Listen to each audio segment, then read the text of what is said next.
Hey guys, what is up? My name is HALANT and welcome back to the channel. Today we are playing we are watch partying Valorant. Sentinels versus Evil Genesis, MIB versus Cloud9. It's gonna be a big match. Let's see what happens. So I'm sure VCJ, the huddles, the discussion ahead of this matchup are gonna be very important. Yeah, I mean, always getting the guys hyped and ready to go is, you know, what you're looking for here. But from both sides, I'm expecting big time things from Kaplan and Potter here. I think you need to. Hey, look at that! Shout out to my mom right there. That's my mom. Shout out to the gang pulling up for today. CC's been in town as well. Big shout out to the gang. But yeah, no, really big moment for EG here. I think they need to really lock in. Likewise for Sentinels, this is a chance for Marv and the rest of the guys, Zekin, to prove that they can compete at this tier 1 level, and they are the best in their role. I mean, coming off of that loss last week especially, they definitely need this. I think they're feeling confident going into it. I don't think the professionals are not going to let last week. I think Def खेल रहा है आज. Like you said earlier, it's खेल तो रहा है. big on the fundamentals here. खेल रहा है. What do you mean Def नहीं खेल रहा? किसको रखेंगे फिर टेंस को? क्या पता? ऐसे नहीं हो सकता. टेंस को रखेंगे. भरोसा तो है. देख तो गया था टेंस को डेफ स्टार्टिंग में आते हुए और डेफ जो है आईजीएल है प्लस उसका कंट्रोलर वो है इनिशिएटर रोल कंट्रोल इनिशिएटर वो नहीं जा सकता. सेंटिनल्स खेलता है वो क्योंकि वो सेंटिनल खेलता ही नहीं ऐसे says. The multi-stage fakes, this is what they love to do. Well, let's talk about the map vetoes in this one. Mel, diving into it, we obviously have Bind in the pool now for the second week. Where do you expect these teams to head? Oh, actually, EG banning Haven. I thought they were going to ban Bind, so I thought they were going to leave it open. I'm honestly expecting Pearl as a map 1 here for one of these teams to pick. अगर centre हारती है तो शायद से बाहर हो जाएगी. Split भी ban क्या? अबे अगर सेंटिनल्स हारती है तो शायद से बाहर हो जाएगी. नहीं, आई डोंट थिंक अभी नहीं हो सकती. अभी नहीं होगी. क्रू तो बाहर है. आई थिंक क्रू शायद बाहर. आई थिंक बाइंड होने वाला है इस बार. अच्छा नहीं असेंट है डिसाइडर मैप. बाइंड तो है ही नहीं शायद से मैप पूल में. नहीं अब तो आ गया ना. नहीं उसके बाद बाइंड बैन है. बाइंड बैन कर दिया. अब आ गया ना नए उसमें पूल में आ गया मैप पूल अपडेट के बाद. वो लोटस बैन कर दिया सेंटिनल्स ने. वो ये असेंट हो गया. बात है. ये मुझे स्प्लिट देखना था यार. स्प्लिट देखने में बड़ा मजा आता है.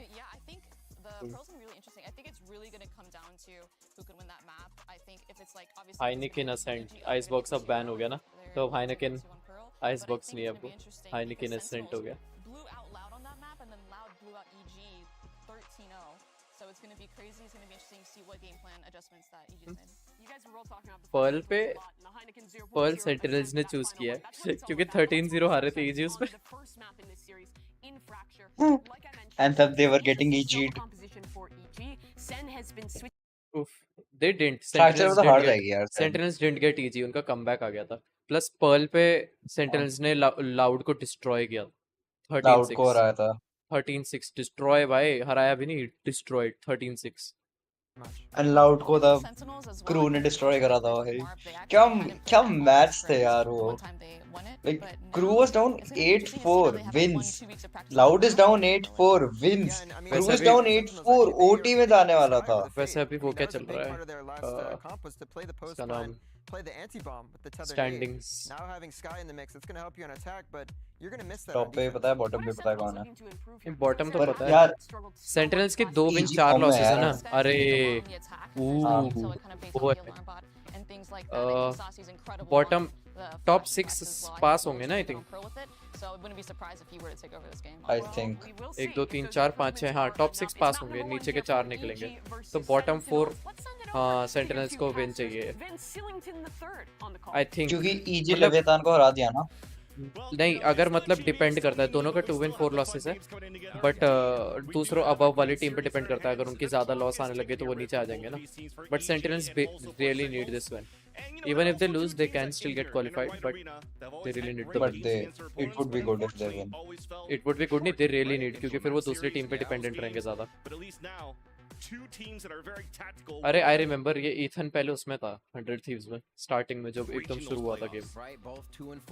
हाँ ईथन अच्छा खेलता है यार. ये चैंपियंस में शायद से 100 Thieves में ही था. नहीं चैंपियंस तो 100 Thief क्वालिफाई तब था ही नहीं. ईथन नहीं था तब तो बहुत पहले चेंज कर दिया था. इतने को हटा दिया था बहुत पहले. एलसीक्यू के बाद था तो क्या. बहुत पहले हट गया था जब 100 Thieves ही को हट गया था तभी हट गया था 3 rounds at most. They do not look like an 8th place team currently. I still wonder We'll see Hiko if they खेल can रहा show that power होगा here कैसी against होती है me. 100 Thieves Sentinels looking to do the same ever since the भाई mark वो changed. 4 They've stack वाली looked a side पे जा little रहे bit stronger, a little more solid now that they can focus these roles. And doing the same is working things off towards the B side here on Fracture. This time around, a change from the initiator. No Saucy here on I the feed think going they have into the information sky. they're going Less here. pressure into arcades, but for EG, you still see these players. 4 players stacked up on the side before, and now looking to pressure towards that angle. It's a wrong read to start, but all the Sentinels are backing out here towards the A site where there's only Calm playing. Doing a good job at watching the flank though. EG नया taking update more आ गया ना अब तो side. Bind It उसमें looks आ like जाएगा they're gonna bind just भी play देख full सकते हैं हम retake उस on पे this. They have Map the pool utility में for it. Ethan waiting for the fault line to come back up, I think, before they do Uh-huh. anything. His sight is taken, easy clear. We'll see how the Sentinels pushes his post plant. If they layer forward and try to sight. scale into sight or just take a main control. It's actually a safer plant. No, out in the open. EG hears where the plant's coming from and spam through smoke. What the fuck? The smoke's about to dissipate अबे into smoke the कितना site. मार दिया? Mark तू on live that पे नहीं going है, to the देख। round, so it's not going to block off towards the drop. So EG are flooding into the site हाँ now. मैं Spike YouTube पे तो लाइव दिखा रहा है यार As भाई, now we तो have a refresh 5 करेगा तो हो versus जाएगा। 2. One of them is going to go onto that हार defuse गए। at least at halfway. The other 2 players, the Yeah. Sentinels behind that smoke, nothing that it could do. EG gets a clean retake. Flawless And the pistol round fight. coming in. Second best. EG को pistol भरना round tough है भाई was लेवियाथान को हरा के आ रहे हो Valorant America's Evil Genius is showing why right आप स्क्रीन शेयर there. करोगे Playing क्या? the map, understanding that it was going Sorry, to be मैंने two screen share players करोगे? away, and हाँ, as, कर दूंगा as वापस। soon as they Screen. get a kill on that spike plant, they go into this Watch trap party की play दिक्कत है that जब we've तक been pitch seeing बना देख much रहे हो more of, able to work right into protocol and get their opponents when they're feeling the safest, while Sentinels दिख was रहा है? not safe in that site. EG grab pistol. And we will see Oh. a Bulldog just for Demon. Looked like Calm wanted to think about it. He does. He actually dips right into that Bulldog. So they're reassuring a little more strength, knowing Sentinels will take their time here and try and pull all the util out and positioning to see if they can get this first blood onto EG for second round. Taking their time is definitely going to be the name of the game for both of these players. You heard BCJ on the desk. अगर ये eco talk Jeet about जाए how बहुत these massive है। 2 teams are protocol heavy. Looking to find that information first. पता नहीं क्यों Before they could actually react, before they want to take a site. But it's EG looking to press first. 2 players moving forward here towards the south side of the map. Great it by Oh, Pankata, aim. but easily dropped. As EG pulls ahead, 1 player advantage. The rest of Sentinels looking for a time to Ooh, get nice. back into the site, looking to sell a fake towards B to start things off. As that second is just spotted one onto the rope. आपका DC server Ethan just खाली पड़ा repelling है। away and हाँ यार looking ऐसे ही for the रहता है यार Discord सर्वर में थोड़ा डेड है। You have to be worried about A main controls here. I think मेरे पे that's the टाइम नहीं है ना ये biggest सारी worry. चीजें लाइव करने का। This could be पहले big टाइम होता था coming in here lockdown for वगैरह में। Dogmo.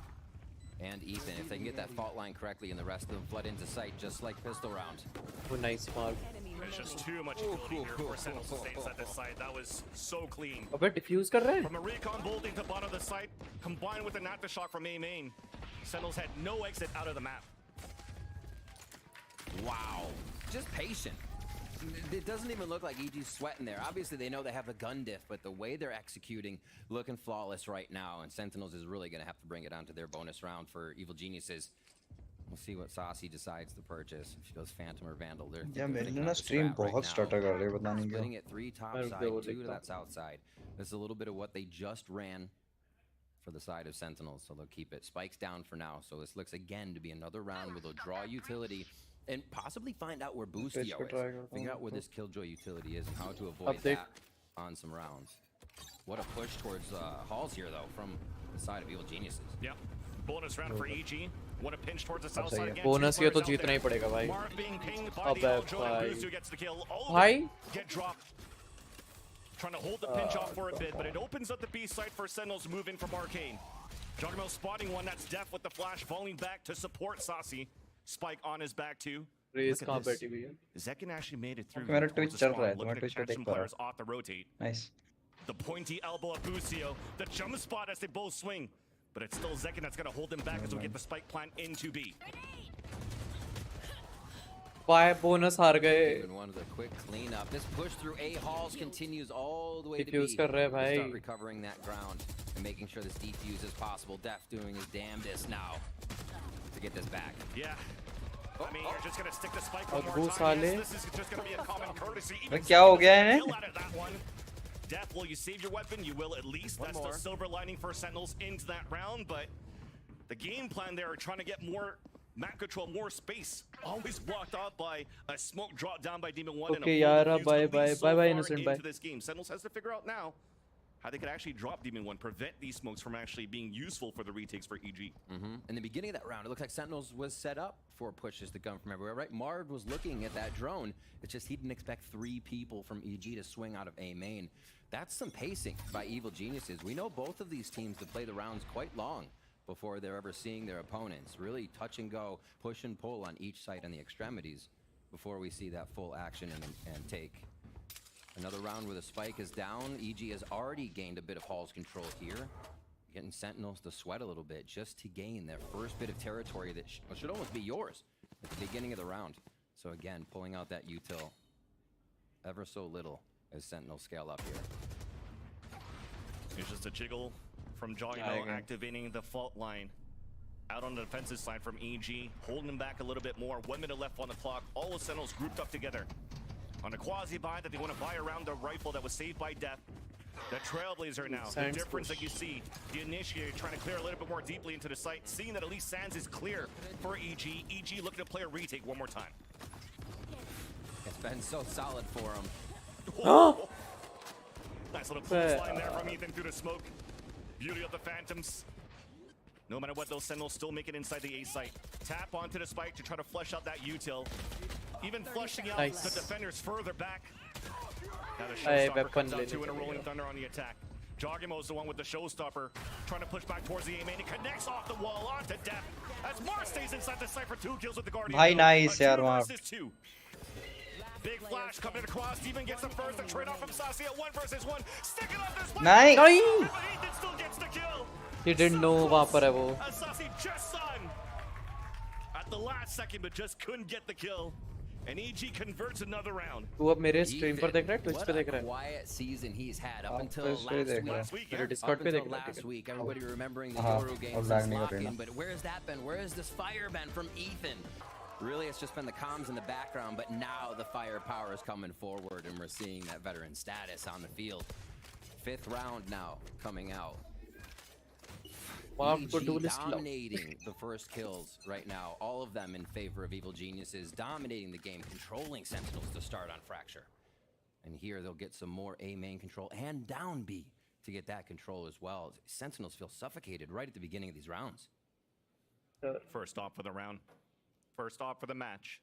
In the hands of Busio, just locking down towards tree. And Sentinels, you know, it's a default, slowing things down both extremities here. Top and bottom. EG have been rather aggressive in trying to get that information when they're in their bonus rounds. And look at that gap continuing to close. Discord restart कर दो. Busio winning right now. Looking for the timing peak. It's good for 1. Oh, nice trade. Do they retrieve this? Do they keep going? The Boombot W. It looks like they're right into the site. EG's gonna have to play retake as Zeki gets another. It's nice pushing by Sentinels, especially when you lost Marv early into the round. No smokes to cover any of Canteen or Spawn. But now you hear the rotation coming out from EG. The round has been flipped basically into the map. The post planners are playing towards the defender spawn. As now we have an orbital strike on the defender side. Joggimo inching into the site. First one to lead the charge. Spike is planted out in the open for the sprays to these smokes from Canteen and Spawn. Ethan once again looking to fight back. Another smoke coming down from Demon 1. The first kill coming in as they're starting into this fuse. Ethan is trying to put it on the halfway mark. And will still once again stick it all the way. यार आप इसको बहुत अटक रही. That hurts. This is playing that perfectly, recognizing where it was planted, and Canteen wasn't a worry. They keep pushing Spawn. Canteen had to make such a distance to get to that spike play because it's planted a little deeper for the angle. So EG focuses Spawn. They focus pushing back Sentinels, who scaled in. It looked so good. They take sight. They take pressure. But it was B main. It was the reflank coming in from Evil Geniuses to be able to lock in that round. Starting off on a tear right now. Demon 1, 8-1-2. Absolutely incredible what he's been able to produce for the team as well, going from Jet to Controller and not missing a beat. Well, at least somebody that's not missing a beat yet definitely is going to be EG at this point, as Sentinels calling out this timeout. Big important one here being called by Kaplan, where Yes, they're able to get into the sites, but EG really just wants to give that away to them, Riv. It's okay for Sentinels to move into the spike plants. Absolutely. And the flood retakes. That's one of the problems here that Sentinels has faced playing last week against Cloud9 even. Into those moments when you're trying to set up into the post plant, staying stuck inside the site, they were flooded by C9. This time you're playing outside. You're able to push into your opponent's positions, but you're still losing. They play a little bit of that retake game that EG was playing just a few weeks ago. It's just flip-flop between the strategies. Sentinels here do have a stinger onto Zekin. Shouldn't be too bad because he's going to have the showstopper this round. We'll see what they can produce with this power. They're going for the regular 1-4. It actually looks like... Is Pancata going to come back? Okay, he's just chilling by the rope to start. Yeah. So again, slow round. Let EG use this initial utility. Sentinels will drain that clock down to 1 before they really even execute here. And it's actually a very, very passive play by Evil Geniuses. They're expecting to get this showstopper into the site. Nobody's tower, nobody's B, and you see towards sand now for Demon 1. So they're going to let Sentinels get up pretty as far as they can, and maybe just play this off of contact all around the board, honestly. Definitely another protocol for Sentinels. Trying to see if there's going to be any push towards the north side. And with that minute mark, it's avoiding this Allen Drone 2 might be the call finally to start probing towards something. It's going to be towards this B site. Pancata also inching towards Arcade as the rest of Sentinels are looking to execute here towards this B site. You mentioned that showstopper, and it's stopped by Jogging, but at least the trade comes out. Sprays once again through the smoke, even gets 2! Now it's up to Death and Pancata. At least we get the plant down. You have to stay inside the site this time around. Smokes dissipate, no balls coming through. अबे यार सब हग रहे हैं भाई. Meets his demise. It's up to Pancata. All right, Pancata. Gets the first one at least. 3 versus 1 remaining. Molly on to the spike to delay even more. Now spots 2 more as comes down to those protocols of EG. The ping pong, the left and right. The tap onto the spike, but another delay. Great and delay. Also the kill. He also has the lockdown, but decided not to use it at the beginning. Now with this recon, Tough. you know the demise. Did what he could. A full stick. Saves that weapon, but that shows you how... अरे यार. No! Caster curse from Riv. No, it wasn't me. It wasn't me. It was Ethan. That's all Ethan right now. Don't take this man's credit. What a game from him. Honestly, just a thorn in the side there and a nail in the coffin to end it. Ethan, that's the 3rd, maybe 4th spray through smoke here. Phantom supremacy coming from a lot of the Valorant Americas players recently, as we're seeing Pearl and Fracture become smoke fests. But yeah, Sentinels just cannot find an answer. They saved that weapon. They are still able to buy on this round with a few pivotal ultimates. You mentioned Pancata having that lockdown, but can they get close enough with members up Vansili? They just seem to be getting torn apart or taking a lot of chip damage before they're finding the sites, making the post plan even harder. Evil Genius is now 6-0 here on Fracture to start us off. Take flight, play towards halls, right out into sand here, and EG's letting this happen. They're taking it patient and see if Sentinels can find a frag out of this. Boostio with the operator again. He's trying to get that pick into Sands. At least he's able to hold that angle for 2 of his teammates to fall back. Orbital strike out. That's coming out from the attack from Sentinels. Now we have an open A site for Sentinels to plant for long. Rolling Thunder up. Double lockdown. That's going to slow things up a little bit more. Looks like we do want to press forward. Rolling Thunder comes out for the defense. Marvin's staying inside the site, gets dropped by Jogimo here. Lockdown doesn't hit anybody from both sides, but it's still EG across the board getting all of these kills. Only one traded back by Sentinel so far. Another opportunity to stick the plant. Second staying inside of this smoke, trying to get the spray, but it's still going to be the body block from Busio to allow the defuse to come in for EG. And 13-0. I mean, it feels like They're getting EG'd. a song being held on loop. It's the fuse through smokes and the fuse after the fuse here for EG. Oh my gosh. And then the aggression into A main there as well, knowing the numbers, knowing the pressure, and being the body block, like you said, to help out that defuse. So many things going right for EG right now, and as we heard, it's in the beginning of this, I'll talk about it later, round's about to start. Push towards A main probably once again here, coming from the side of Evil Geniuses. Arcade has the spike for Sentinels. We're watching that side of the map now. Ethan just wants the fault line. Oh, dry off the bat. Got the ping there off the recon dart before. The third pulse to come out doesn't ping anybody, but Seconds already moving inside the side. Close range! Showstopper onto the ground. Another attacker falls for Sentinels. As now with the smoke in the front, you can't do anything for the last two players to try to get in the B site for Asasi and Penkata. The two Brazilians trying to work together, but on opposite sides of the B site. Sasi looking for the duel, spotted. Just on the top over here by Jogimo. And then greeted by Demon. There's just no opportunities now for Sentinels to really try to find any opening towards this B site. No lurk kills. No ways to turn around back in the favor of the attack side. And with the spike being down, this is going to be potentially Penkata saving the weapon. Evil Geniuses they have an amazing read on this, and if it's not even the read on the play, it is the personal play in that action. As we just saw Jogamo towards tower there. The rest of the map, Ethan with multi-kills on these rounds. Sentinels not having an answer is actually just EG playing so damn well right now. Sometimes that's what it comes down to. And we heard in the beginning of this, I was saying before, these are two of the 4 teams in Americas right now that have made changes this split. And they're pretty deep into it, honestly. I mean, Demon 1 has been there quite longer than we expect, I should say, actually, to correct myself. But it just seems like EG has refined how this works. Penkata goes down. And Sentinels is still ebb and flow between these, wow, they're back, and where'd they go, you know? So it just seems like that is definitely becoming a factor here. Sentinels finding that identity, being able to get everybody on the same page for each game. सारे खत्म, timeout खत्म, सारे के सारे. Over that hill and still भाई 8-0 तो बहुत ही गंदा है भाई. Pretty much red alert right now for Sentinels. Yep.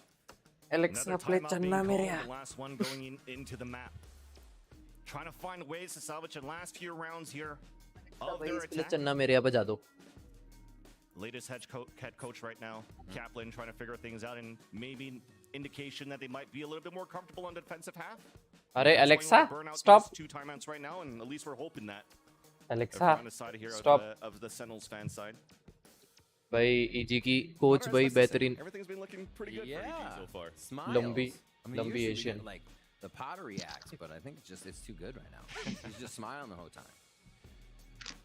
And she must be happy as well, getting this team figured out the way that it will work against each team week to week, different play styles, and finding that flow.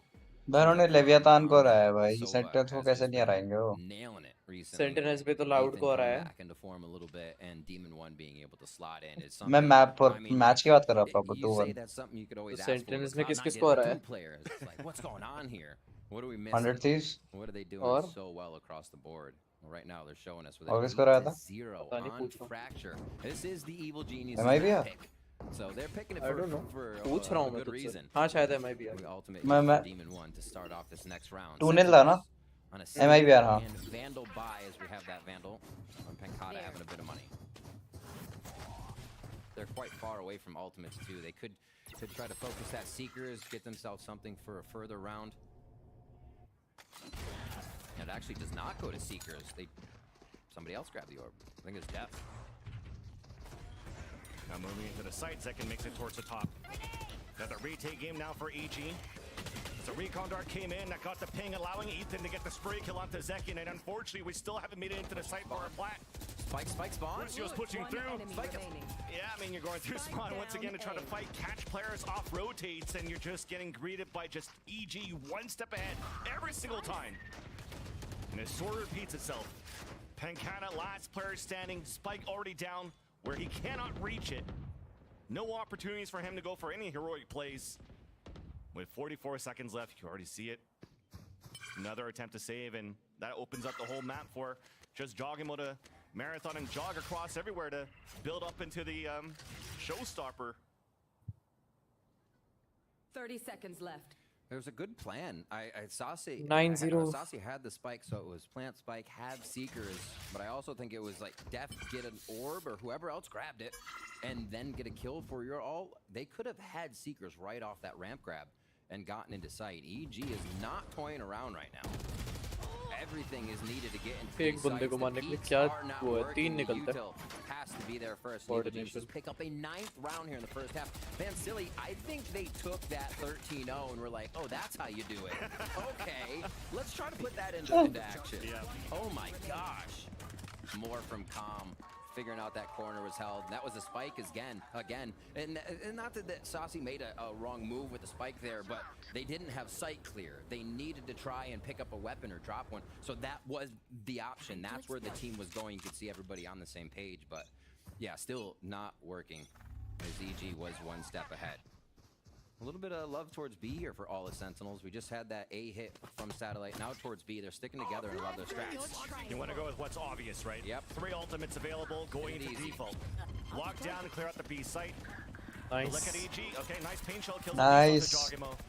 EG already pushing all the way out here for a triple flank on the top of B. On their own retake, they have the orbital strike available from Demon 1. So if Sentinels are all staying inside the भाई site, पर कोई backstab orbital strike could पे do a कुछ lot of लगा ही नहीं damage. है. That's exactly right. I think that's I like why Sentinel's now moving out. We have arcade cover here. Stairs take coming in though from EG. Let's see if they can get this one down or Sentinels grab their first round. Aftershock with the first kill onto death. Wait.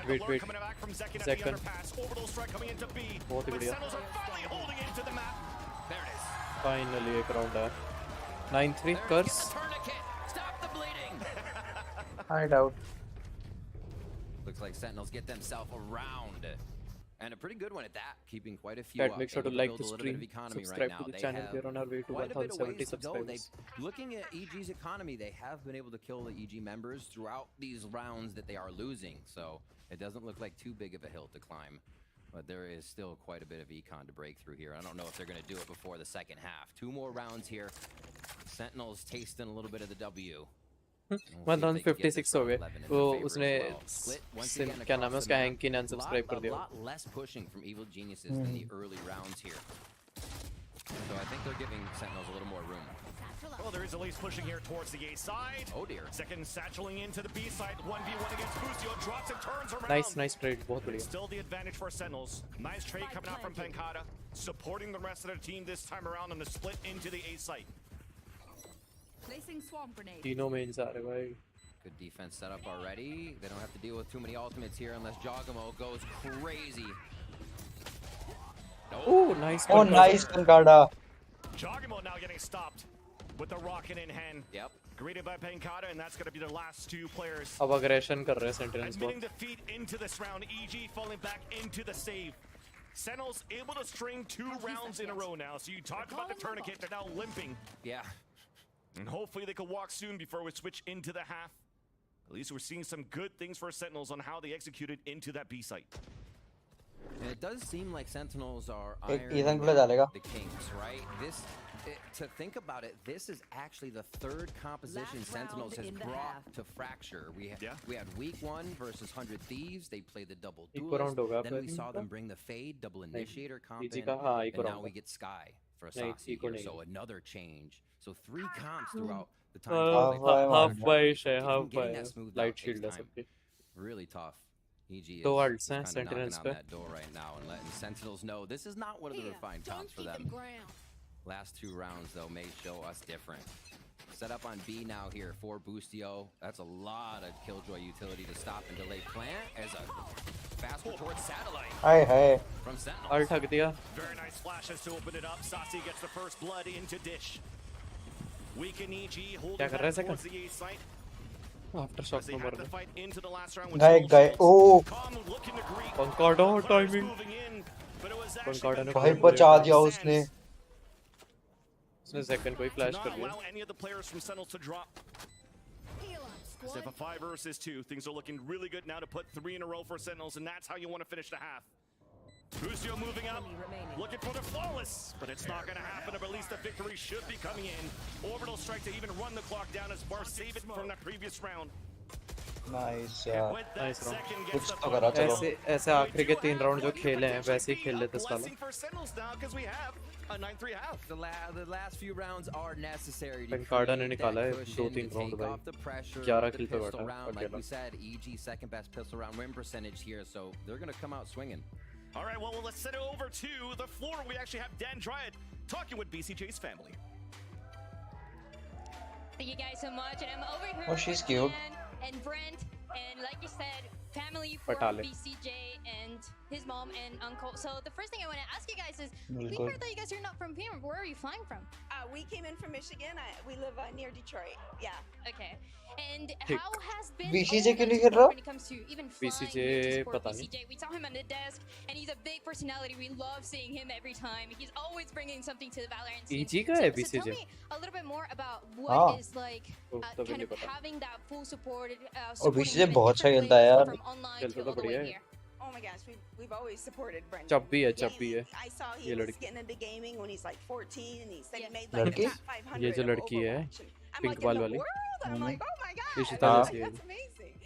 And then he got into छोटी Apex चब्बी. and started. We supported him 100% right हाँ. from the start. So fun watching him play. And you, Brent, as an uncle, is that kind of a different perspective as well? Well, yeah, I mean, we are super interested in all of his games, and we watch all the games. Big and- watch parties. Yeah, that's yeah, we so have watch cool. parties. But it's super important, I think, to have that family background Yeah. to support the players.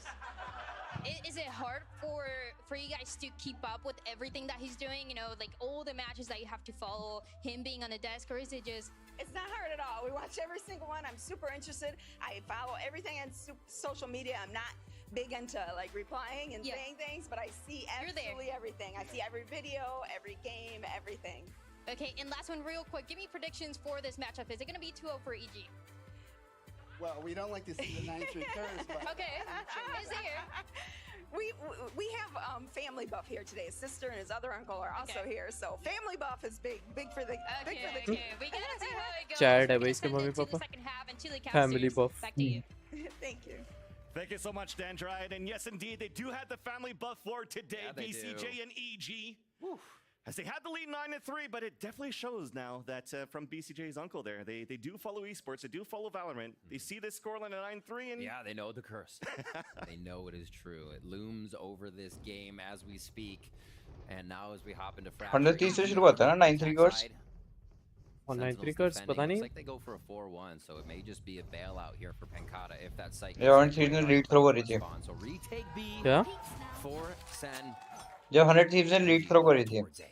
exactly. मेरे को नहीं All याद. towards A. It's just gonna be Boostio hanging back to keep that. बढ़िया. turret alive 4A now. for defense. Oh, we may get a little action to start here. Yeah, because even on Sentinel's Nice side, nade. it's 4 players on the A side. The recon are pinged out a few. बच गए बस. So a small stalemate, but we're still looking to move forward and fight for Sentinels. Aftershock pushing back EG. Now crossfire set up for Sentinels at the AOR. Joggermo's out to satchel in, and there's that crossfire, but he still gets the opener. And Dev somehow comes in with 3. भाई, what the fuck? बेहतरीन. Back in their own Def ने 3 zone निकाल on दिए. defense. Oh my god. Read like a book on that one. It's like a breather at the halftime. Def को देख. 1 2 Oh my 3. gosh. Yeah, frenzy supremacy on that one, if you will. Very nicely done, and a much needed round for Sentinels here, to be honest. 9-3 This curse. could Let's go. have gone very bad if Evil Geniuses picked up their first. They took first and their bonus last half. Yeah, they're feeling it. So Sentinels here need to almost get their bonus. Push towards Satellite and Sonar Bolt already out. So I think Sentinels can figure out where this play might be going to start off as they just start distributing detail back and forth here. And that's the beauty of Saucy going into that sky. Right. Flash down towards Dish. Blinded some players. Knows there's at least one player out there. And then they go for the Trailblazer out towards the bottom A site. That allows for Sentinels to push forward. Boostio इतनी just space waiting ले for लिया it भाई. behind that turret, but it's साहब. not even needed. Zekin spotted him. Drops him पर with ये- the stinger. That opens up the A site सासी है for ना. EG रीटेक to पे move in. खेलेंगे. उनका तो बाय राउंड है ना. Saucy now being cornered by a combo, but still makes it out alive here. Plat comes down for EG. Rotation back from Sentinels, and a lot of pressure coming in towards the A-Hall. Zekin hiding just behind of this smoke. As soon as भाई. it dissipates, it's going to be a surprise for John. Wow! Lol. He does get the सासी double. ने 2-2 Zekin gets निकाल traded दिया off भाई. by Def. And that's it. At least we Nice nice round. down for EG, but Sentinels still another clean round. That was wild. Nice job. Good calls. Way to recontrol on that A main and make EG, or sorry, make Sentinels come to, EG, sorry. Make EG come to you. Figure out that positioning. You see Saucy, you're pushing back in. They both come back towards that sand Nice stinger area, for the win, yeah. and EG just cannot gain control. It's like you have the sight, but it doesn't feel good if you haven't taken anybody out or know. Bonus round के लिए stinger बहुत बढ़िया, अब तो Spectre कोई लेता ही नहीं। 9 to 5 now. हाँ मेरे वही लगा, स्पेक्टर कोई लेते नहीं। पहले बहुत लेते थे स्पेक्टर, चेंज होते रहते हैं, मेटा चेंज होता रहता है ना। No saves, no nothing. That puts Sentinels in a very good position. The Spectre is not a bad gun. Much better lead. नहीं, it is a good gun. वो तो बोल रहा हूँ, बस stinger is better. Back on form as well for the team. Close range पे ज़्यादा chance होता है। क्लोज के लॉन्ग रेंज पे भी चलने लग जाते हैं अब मतलब चलानी आती हो तो। Free orb now for Jogimo. Both initiators once again on the A side for Sentinels. जाएंगे। As a fault line came out from death towards the bottom side. Now Sentinels looking for the flank. Oh my god! Ethan waiting there. आज Ethan पहन करके अबे कमीना with the drive-by there. Making sure that his opponent's down. And this is going to make it tough for the last two players of Sentinels. You talked about a big round here, Riv. A bonus round for Sentinels. वो कर रहा है bad game, bad manners PM कर रहा है। For EG instead. Disrespect. The flawless was definitely the exact opposite of the round we were thinking here. Solo too. I think only one of those was even in the eyes of Calm because the swing was so wide. Yep. Coming out from Zek in there, but yeah, not much else than Ethan being Ethan. वही बात है, why is EG always getting headshot through smokes? Her bar. After that bonus round. Sentinels really needed that fire round. To figure out how they want to retake or push this map, right? Do you want to push when you're down, when you need your econ? You don't have as much freedom to try and take a main control as much. Okay. It's a Rolling Thunder for the rest to pinch out from drop. Zekin did get tagged for a bit from that Rolling Thunder, and it's a fast execution for EG into the A site. Flash, retaliate by Sentinels. भाई हक दिया भाई बूस्टी कैसे नहीं मारा? बूस्टी को तो मार दिया था। Looking to get the plant. And with this plant, we'll also have the showstopper. A 3 versus 2 Rolling Thunder available for depth. Gets it out right now, and Sentinels follows right behind it. A flash towards the front of the A site. A counter from Ethan. The first kill coming out, and then the showstopper onto depth. And it's up to EG now with the advantage. A 2 versus 1. It's up to the Iceman. Molly's still available. A 1 versus 1 first. The jiggle out from Ethan. Playing with them as Juggernaut then comes in. बूस्टी कैसे नहीं मारा इन्होंने? हग क्यों रहे हैं? And it's EG with the post-plant hold. Marv almost found that 1v1. Almost. But they were toying with that sidestep. EG flash के साथ नहीं मार पाया भाई वो। अबे मारा क्यों नहीं? 6 HP पे छोड़ दिया, मार के छोड़ दिया उसने। जैसे हमारा नहीं होता, कभी-कभी हम मार रहे होते, बीच में लगता है मरने वाला छोड़ दिया, वैसे करा उसने। Rolling Thunder go through A halls without hitting anybody. You thought it might just be there's no return on investment other than opening ये मैप तो गया EG to find when they come around the corner. Not I thought comeback आ रहा है, the but look. post-plant win 11 to 5 now, so they've taken Sentinels, bonus bro. round on. Can they keep Sentinels down? A stinger by on that side. Zakin 1 away from ultimate, so we may see that try to be grabbed somewhere. No, they're actually satellite. So if they don't push up, Zakin's gonna have to look for a kill on that. And they wait this round out again, down towards a minute for a lot of these teams. Both teams having an average time of up to 40 seconds or 42 seconds on average to get that first kill. So you can see their teams that play the extremities, wait, pull out util, and wait for that signature to come back up to re-hit. And AG's okay with that too. Because if you're looking at the game plan from AG, especially on a map like this, like Fracture, see all the orbs are getting picked up by these players. They're rotating.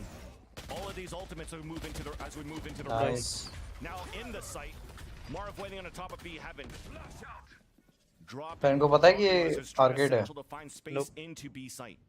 All of the players of Sentinels rotated across, but now some doubts. Sasi rotated back towards the A site, so that's weakened out the defense onto B. And it's only Marv by himself. No open plant now for long. Ethan stays inside the site. Nice, Sasi. Steph and Sasi. Okay, the stingers are working so far. The stingers are actually working very good for Sentinels for the retake. 2 left alive. Showstopper to come in for Zekin to clear out the B. 1 enemy remaining. And somehow it's just all of these stingers are working in favor of Sentinels. This was supposed to be a round. कैसे जीत गए? EG maybe could have been at 12 with that because of that low buy from Sentinels. They were down, but they're definitely not out. That is incredibly तो unexpected. अपने weapon upgrade कर Genius लिया is losing that one. बहुत ही weak हो रहा हूँ बढ़िया Sentinels coming up with an incredibly much चारों stinger 5 stinger लेके आए और 4 vandal लेके गए मतलब चारों rifles Vandal Phantom all the util was expent as they retook blinded and just absolutely tore Evil Geniuses apart. Boostio the only one staying alive, but that money that Sentinels has to work through is still a problem. Another buy for Evil Geniuses. We do have Marv with his ultimate, and they're going to start stacking. They like taking this satellite side at least for some pressure. I think this is exactly what Sentinels needs to start doing a bit more of, getting that early info so they can at least start to form a plan before Evil Geniuses hit the site. Can be a ring around the rosy here. Exactly. Heard the recon dart towards the A side, never got shot off, so EG are inching into the A-holes, waiting for a timing to get into Sands. But instead for Sentinels, we talked about the ring around the rosy, 3 players moving up towards Dish. Jogamo just waiting for an opportunity to move inside the A site. And after the control of the orb, Sentinels are moving back into A site. It's up to a lurk play here from Boostio towards B. Still underneath. Audio cues as well. For a play like Boostio, right, you're hearing people move through spawn, which way they're rotating. So EG, well, flexing a little bit to A halls, is hearing Sentinels adjust on the map. Smokes for Aftershock. A little bit of a fake here as well to start drawing util. Very nicely done. Smoke. B fake कर रहा है वापस ये जा रहा है. Nice fake by EG. Jogamo ADSing.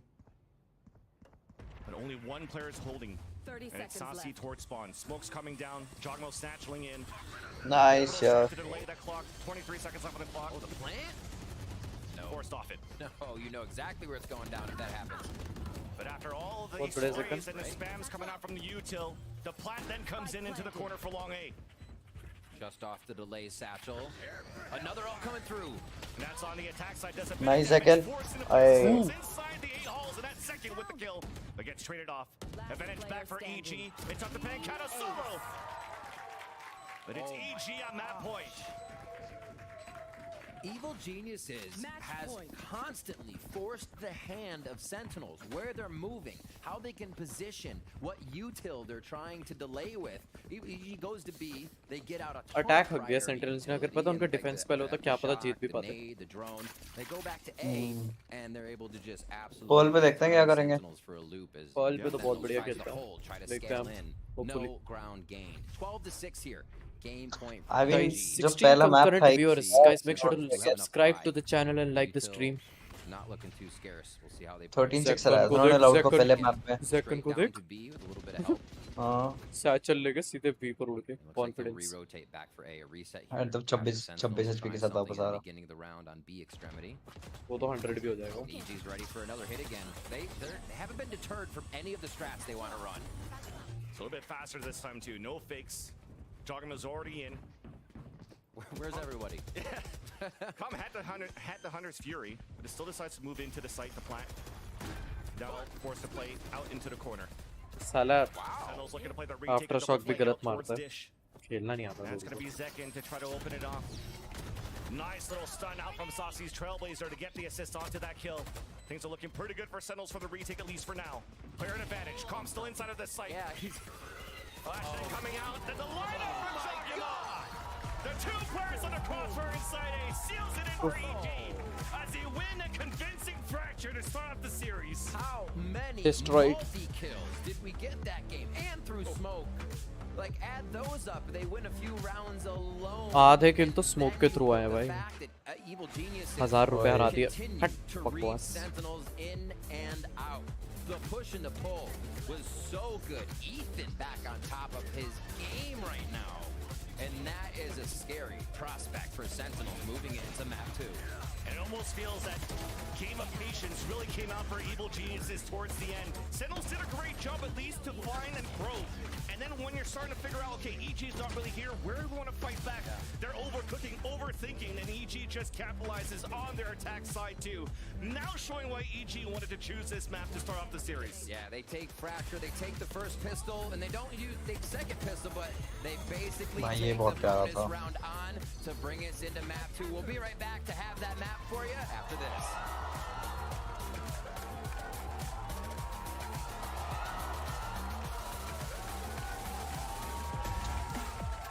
देख ही लेता हूँ।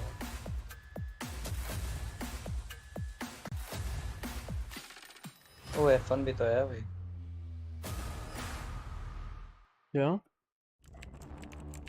F1 भी है अभी, क्वालिफाइंग है मायामी ग्राउंड पे। वैलोरेंट वाले कोचिंग बेच रहे हैं। He's just a consistent demon, El Diablo. Hey guys, it's Ye. Welcome to my course on optimal Valorant. El Diablo साला उसमें हग रहा है बीसीटी में। Challengers चैलेंजर्स में corner as well, making sure no one's on these off angles. जल्दी आप लोग कौन? अरे ये तुम देखा नहीं। अच्छा ये। अबे ये YAY ये हाँ ये साला उसमें हग रहा है DSG में हग रहा है।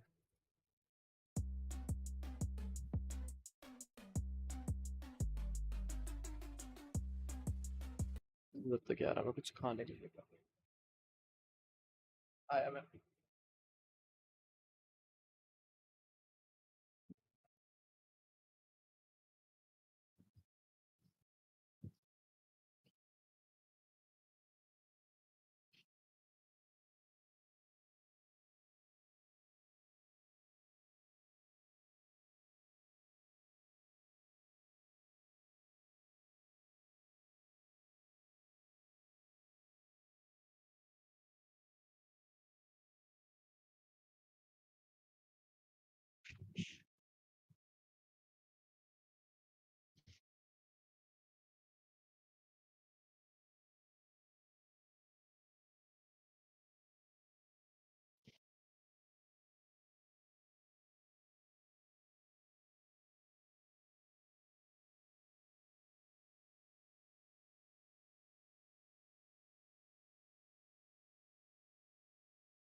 Hello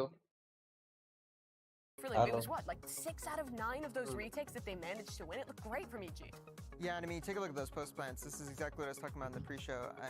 You get the bomb down 6 times, you win 4 of them. That's a great percentage. Meanwhile, looking at Sentinels, they got the bomb down 9 times, and we're only able to close out 3 of those rounds. I mean, that's tough. That's brutal. And the game plan for EG was working as well. You had this round that you wanted to chat about with this Sova comp, BCJ. Yeah, so you usually see this on a pistol round strat, but here it is on a kind of like a bonus. They're going to decide to drone through the door and just crunch topside, crunch bridge, and I mean, crunch spawn, right? And that's just such a dangerous play if you're not ready for it. And looks like they weren't ready here, and it caught them off guard. And that's going to be what you're looking to do in those bonus rounds. I love how EG, the 2 players in spawn, were playing their lives, and that's what you just don't see on the scoreboard. They were holding Sentinels there for like 20 seconds while their teammates came back through B main to flank on the post plant, or on the retake rather. And that's what got the momentum going for EG. But Sentinels, it took them a really long time to rally back in that first half. It really seemed like at one point, BCJ, that they might have just been boomed, like they were just going to get rolled over. They did get a few rounds right at the end, but it was really brutal. Yeah, it was looking really tough from the get-go, but you know, I think one of the biggest players that we were looking for was Jaw, and I think he really stepped up on the raise. That was something I was really impressed with. I mean, you look at these numbers; these are just top of the world superstar raise numbers.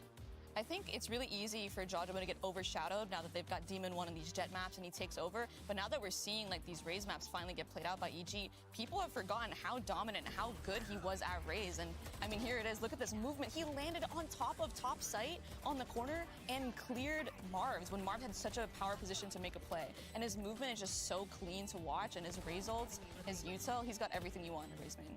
I feel like he might be the best North American Raze player. Like, he's just so consistently good whenever he plays this agent, either back with old BG or this year as well when he gets those opportunities.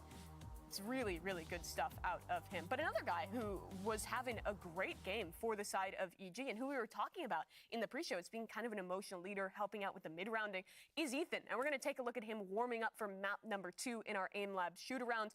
BCJ, this guy had another stellar performance on that breach roll. Yeah, I mean, it's clear why they won map 1. I mean, look at this AIM Lab score. I mean, he's playing out of his mind. Hashtag AIM Labs, hashtag ad sponsor me. But yeah, so basically, I mean, look at those shots. But no, Ethan is a all-around one of their best players. He's one of the most confident players as well, if you get to talk to them. And he's definitely vocal as well. So in and out of the server, he's going to be the most impactful player for me. If he is clicking, they are going to be so much better with him. It can't be understated how hard it is, too, to not only be, like, fragging, but also having that strong vocal and mid-round voice for them and being that anchor emotionally for the team. It just cannot be understated how difficult that is. मेरा तो 80,000 है top score आज तक का। 13-6 fashion on top of that. उसने 80,000 10-15 second बचेंगे। 1 लाख पहुंच जाएगा अभी। Want me want him?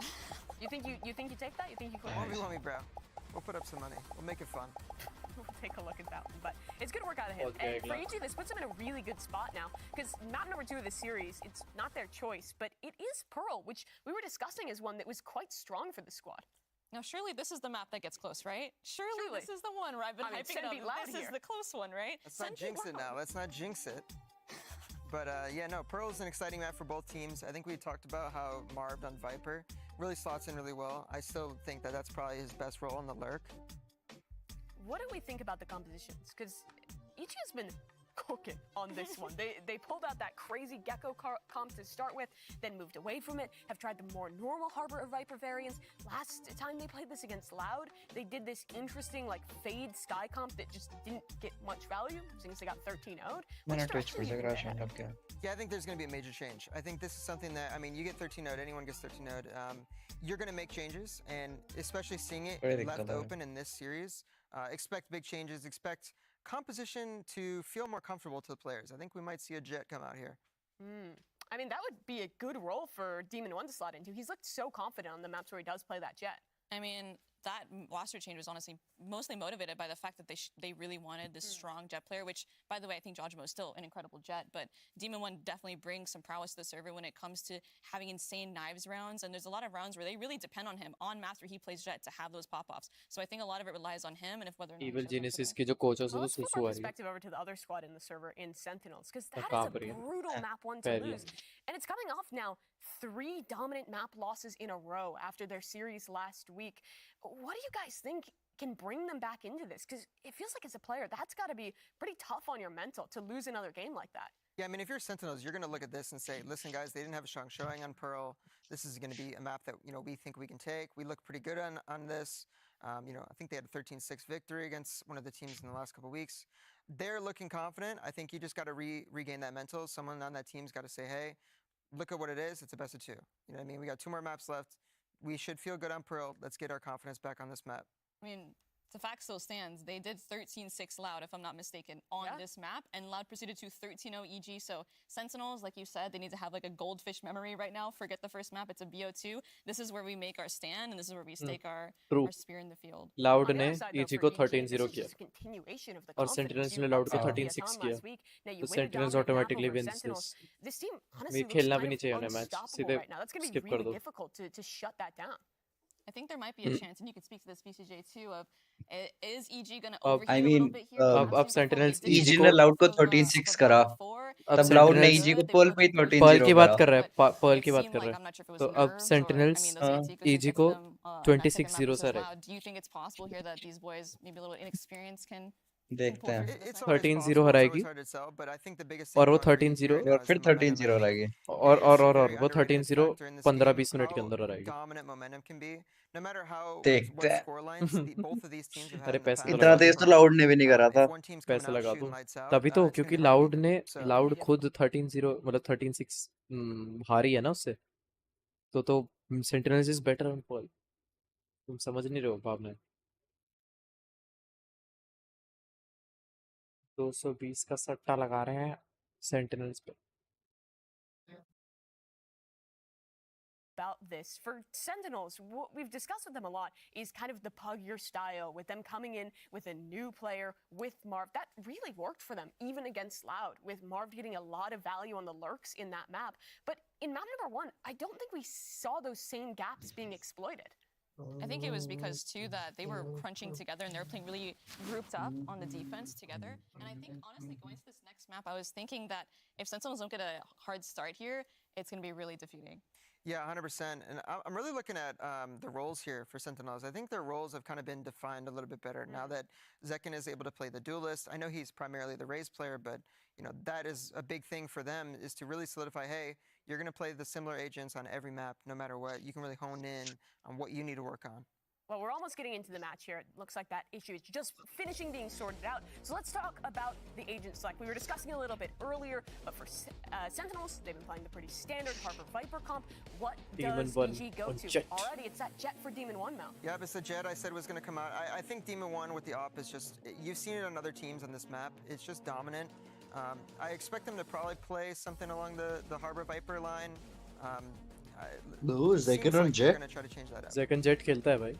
Be interesting to see क्या what बात they कर cook रहा up है? Neon on नहीं खेला था this पिछली बार. guy. लेकिन Jet ही खेला था. It's looking pretty standard so Jet far. and They're not Raze. going back to their Gecko roots or anything, which is a good thing to see. For Barbed Viper होगा. it's looking pretty Barbed standard Viper he so far with खेलता है. Zekin on the Jet. How do you guys feel about Jaw on the Harbor? He just switched off the Raze, which you were giving him a lot of props for. This is still a very new role to him. Yeah, I mean, it's a huge role swap. Not only is that... भाई same comp है दोनों का. The team as well. It's a totally different shift. The duelist player now has to step up. That's going to be Demon 1. We're going to be looking at him to be more vocal. Tens क्या देख रहा है? Tens भी watch party कर रहा है. हाँ, Tens भी यही देख रहा है. बीमार. Tens is not playing of personal circumstances, positive COVID test and injury.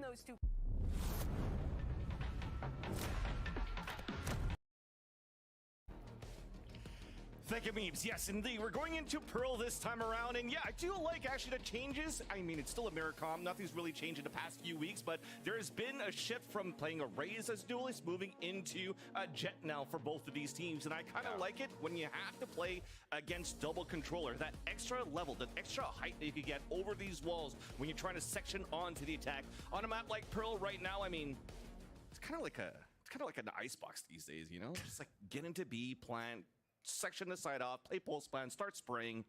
It just becomes now that cohesion, the protocols that BCJ talked about before. Who steps up to the plate? Trailing behind by 1 in the series. And that's been a big ask of Zekin lately, right? Yep. And can Zekin step up now, being able to focus on this duelist role, everyone behind him, facilitating Zekin with that utility. We'll get to see that Demon 1 matchup versus भाई इन्होंने A छोड़ दिया. Pearl as they start off. A little bit of Harbor mid control, but it doesn't deter EG. They want to play right towards it. Retake onto A for Sentinels here, and you can see the pings going straight up that art area. So EG know their plan to go and plant. We'll see where the plant spot is and how this affects Calm. Maybe it's going to be planted for him and post-plant util here, but Calm just making sure that A main is clear. And we're going to get a full Sentinels retake. Something that EG loves to do here. Getting control towards Art, using the Harbor to get the high tide. Crossing off the Nice one, Zekin. Nice. Holding it down for a bit. Again, the frenzies, Van Silly. Yeah. Again, the frenzies. Salah This time Ethan. with Ethan too. Advantage comes out now for the attack. Tap onto the spike, and the ghost is being shot from A main. Booster runs through, but at least gets the info. Nobody on the spike yet. As the first comes out, Pancata falls, and both players can now close in. 6 HP left onto Zekin on a 2 versus 1. And you're just playing the patient game. EG looking to seal the faith unless Zekin gets an ace here. Oh यार. भाई तेरा आगे चल रहा है क्या मुझसे? With a pistol. हाँ. Getting to the plate, stepping up to the plate. तेरा यार पहले आ गया और साले ने वो कर दिया मेरे लिए. Spoil. For Zekin as we ask for it. And he is taken down in the अरे वो मैं Valorant वाले उसमें देख रहा हूँ ना VCT अमेरिका वाले चल नहीं रही मेरी. तो Valorant वाला आ गया VCT अमेरिका वालों से. तेरा कितना सेकंड चल रहा है? 5 4 3 हाँ 2. सेम हो गया मैंने रिफ्रेश करके सेम हो गया मेरा. और मैं बफर मार गया. And Sentinels are kind of moving this death ball around a little bit. It looks like we'll see A को छोड़ रहे फिर से. Death moving around together throughout the map pretty consistently. They like to play this combo together, so keep an eye out for that. And the slow push from EG will continue on A. Exactly. EG गलत trying to gamble find हुआ. out where this Marshall could be. It's actually posted up now in B वापस आ रहे side. For Sentinels, that's where Zekin's holding it off, and that's the other execution once again, this time from the A main, sectioning off towards Art and towards Flower Pot. And nobody to greet EG into the round. Safe plan, easy one as well. Spike planted. But there's one hiding in the mound. It's Pancata. Oof. Overloaded by utility, and 2 other players are falling in towards Flower Pots. The last 2 players from Sentinels who are waiting here towards the B side, rotating across. And it's looking to be a pretty clean flawless so far for EG. Thought Sentinels might have had a bit of a reflank there coming around from B, but both players do decide to go back through spawn. We see the last one here, Marv. Maybe a shot? Maybe a pixel? No, a Demon 1 now getting 3, which adds to the Blade Storm coming up faster as well. Ethan's pretty close to his ult as well. So EG really looking to start this off. And you gotta think Zekin's one away too. So we could get some very, very early ultimates. Oh, the smoke kills don't stop, we see.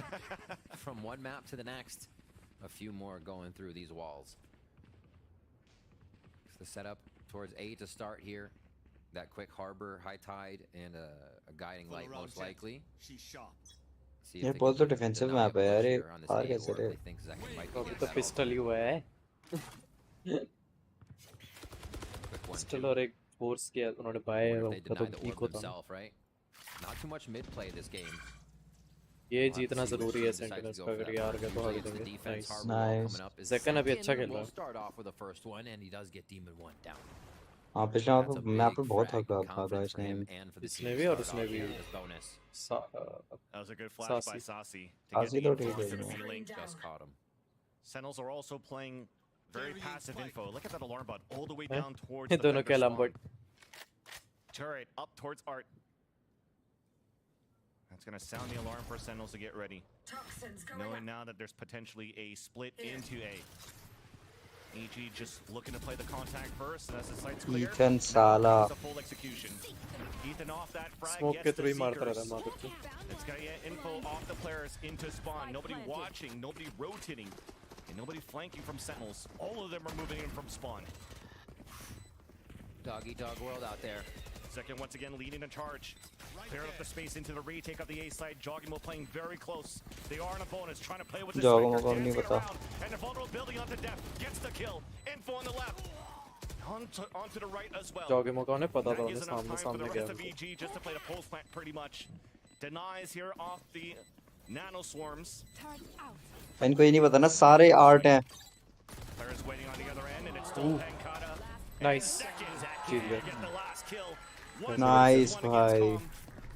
As the protocols were there for both of the teams. Pankata ने just बढ़िया to see who's निकाले gonna तो. win those duels, and it's gonna be Sentinels. And for this map, Sentinels do change it up. They get that bonus for themselves, and it is Zekin to do it. That confidence continues to ring out from the duelist Boom, boom. for Sentinels, and they need rounds now. That blade storms up. He might even get a drop towards somebody. No, just regular buy. You can see his credit spent. But it is going to be another gun round here for the side of Evil Geniuses. They set up towards A. A lot of B main push from Sentinels has allowed them to understand priority towards A can be a simple setup. They can wait for EG's utility and don't have to wonder what's going on. You already see they're almost set up to push B main once again. It looks like they'll pull off this time as we watch EG go for A. That's reckoning up. B जा रहे. And Zekin will actually be rotating pretty quick here. He's going to try to be all over the map to be where EG's activating, but they are able to route around Zekin, and they're choosing to gamble for B. This will be one of the first B hits.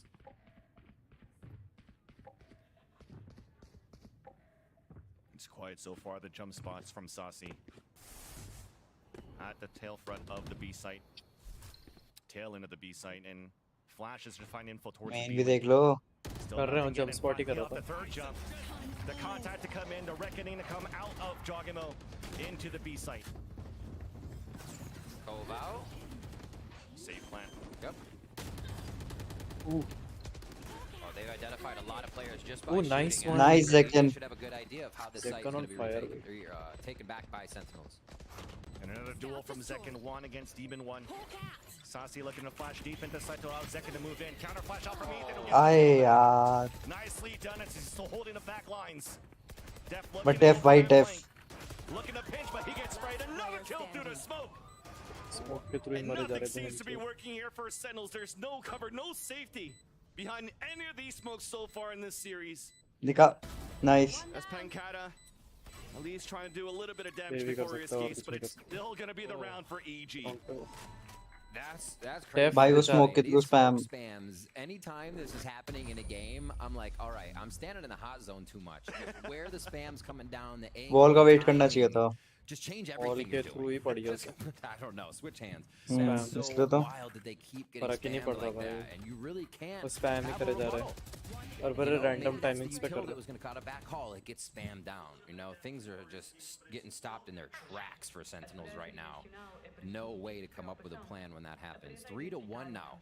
As Evil Geniuses do not let that bonus go any further than one defuse round for Sent. Yeah, They're round back जितना on बहुत to a low buy. Pankata does have a Phantom for himself and a few bits of armor, but they're piecing together what they can to know they can buy next round. It looks tough. It looks like EG can just pick them apart whenever they want, the way these rounds are going. Long B push once again. It's just going to be Zekin this time. With the Marshal 2 just looking to fight. Trying to escape, staying alive in the back of the site. And finally his teammates beat up. No matter what, still a plant coming in for EG. I like it. From a cove into a poison orb, just making sure that Jogmo get the plant. Nice one, control bro. back. Pankata with that save rifle though opens up the round. Ethan the fall. So no backline defenders in the B site. All of EG looking to play the pulse plant. First nano storm to come out, second one being thrown down, but shot right away. So that's less delays now for EG. Now time for the bloodbath. Poison orb into the snake bite. Nobody can actually get into the defuse so far for Sentinels. भाई ये तो proper वो है See battle. it right here as the high tide comes down. Still as we have nobody onto the spike. The round's gonna come in for the Evil Geniuses. As Busio B का adds up post plant 4 is kills into the round. broken. You can see Literally कुछ नहीं कर सकते. Most probably map change आएगा इस पे. Right now, gets the classic kill at the end of that one. They still had safety with one more player anyways. But these harbor walls, so neat. They'll start cutting things off, pressuring Sentinels to have to push forward there. And it does not make it easy for the retake when you're bundled up like that. Zekin no Here's a big play guy अब now, देखते हैं. operator coming out for Zekin. Ultimates for Sentinels. Just to add into the high tide of what they're doing there on that post plan, it's so hard for the defenders to get through that wall to fight back too. So you've already tried to use your util to get into sight. Exactly. They got to use it to take B long back. It's the layers that come into taking B there do become difficult, even though it's the main strategy we see. You're still able to drain your opponent of utility. A hit here, already very close up for the lockdown. Blaze Storm for EG as well. As they try to put the pressure onto Sentinels. Viper's pit goes down as well. Remember, we have an operator in this round too, Van Silly. The thing is with the pit, there's still the front of that pit to be able to plant. Death. Yeah, still gets the wall bang kill onto Busio. One player did get locked down, but it's still going to be safe. Spraying back once again. मार रहे भाई smoke के through Ethan को देख. Through the high tides. पहले जा रहा smoke के through. And you mentioned it, it's kind of a neat pit. Leaving the plant space open as Reckoning comes out. It almost allows Sentinels to get forward and use that utility. Bhai nice yaar. Zekin just got to pick off Calm, trying to get the lurk into B site. If that was possible, EG would rotate out that area. And with that flash, players can get ready in the front of the site, and that player right here. Ooh, nice def. By Demon 1. 4 versus 1, 25 seconds left on the clock. This साला spam में ना मार they like. Storm available. वही लग रहा. Marv with the spray, swinging it out, and nice Marv. The hold still matches to work for Sentinels, despite. Stan left. So do you reckon we'll win? This map, I think Sentinels. Third map, Ascent. I want Sentinels to win. I don't know about who's gonna win. All the space they want I want to Sentinels back to win. into a position there because you have the ability to get on each side and then take it. There, Sentinels. ये round निकालिए तो अगले round आ सकता है. 23 viewers, guys. Make sure to like the stream, subscribe to the channel. We are on our way to 1,070, no, 160 subscribers. 2 to 4 here as we get into round 7. Sentinel's able to stop the bleeding a little faster here, show a little bit more gusto on Pearl, but it looks like EG still has the upper hand as of now. That operator is still in play, and we said it would be tough for a last round win. Didn't even matter. They didn't need Zekin for that. So Sentinels is really getting their defense on par now with what happens for EG's attacks. With an op in hand for Zekin, usually an op in jet, you're thinking about lockdowns towards the lane of B long, towards A entrance. But Sentinels did do their homework, knowing that EG likes to look for this pressure into Art. That's where they're holding the op there. Jogamo get Reckoning, very much so. They've had a lot to get themselves in these sites, and B position is ready for a Reckoning. Also, A is outside of sight, so Sentinels is thinking about this. Oh, it's used at mid? That's Calm with a nice little kill. And it's used towards mid to allow EG, there you go, to get that arc control. Reckoning Harbor के साथ चलती रहती है. Calm still gets a second kill as Marv थोड़ा सा आगे चलती है. looks for the retake, looks for the flank, and gets denied. Flank भी आ रहा है भाई Gives mid an से. opportunity for Calm to get his own lurk while the rest of EG are looking for the plant, which will be successful in the A site. Spike planted.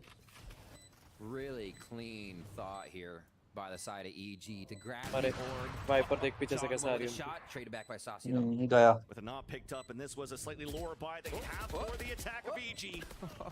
Battle and a save. As both Brazilians once again as Sentinels looking to play the retake. 3 versus 2 to start to a 3 versus 0. ये round जीतना important था. Sentinels could do as they still had that lurk from EG in the back spawn. EG playing the map beautifully there. It is identifiable by Sentinels or by your opponent when you grab the alt orb and where that might go, right? It would go onto Jogamo. Already nobody was in sight considering that's a possibility. EG then uses Reckoning outside the site, exactly where Sentinels is, identifying that it would be passive play on defense. Just like I said, one step ahead, creating these rounds for themselves, and it will be a timeout called now.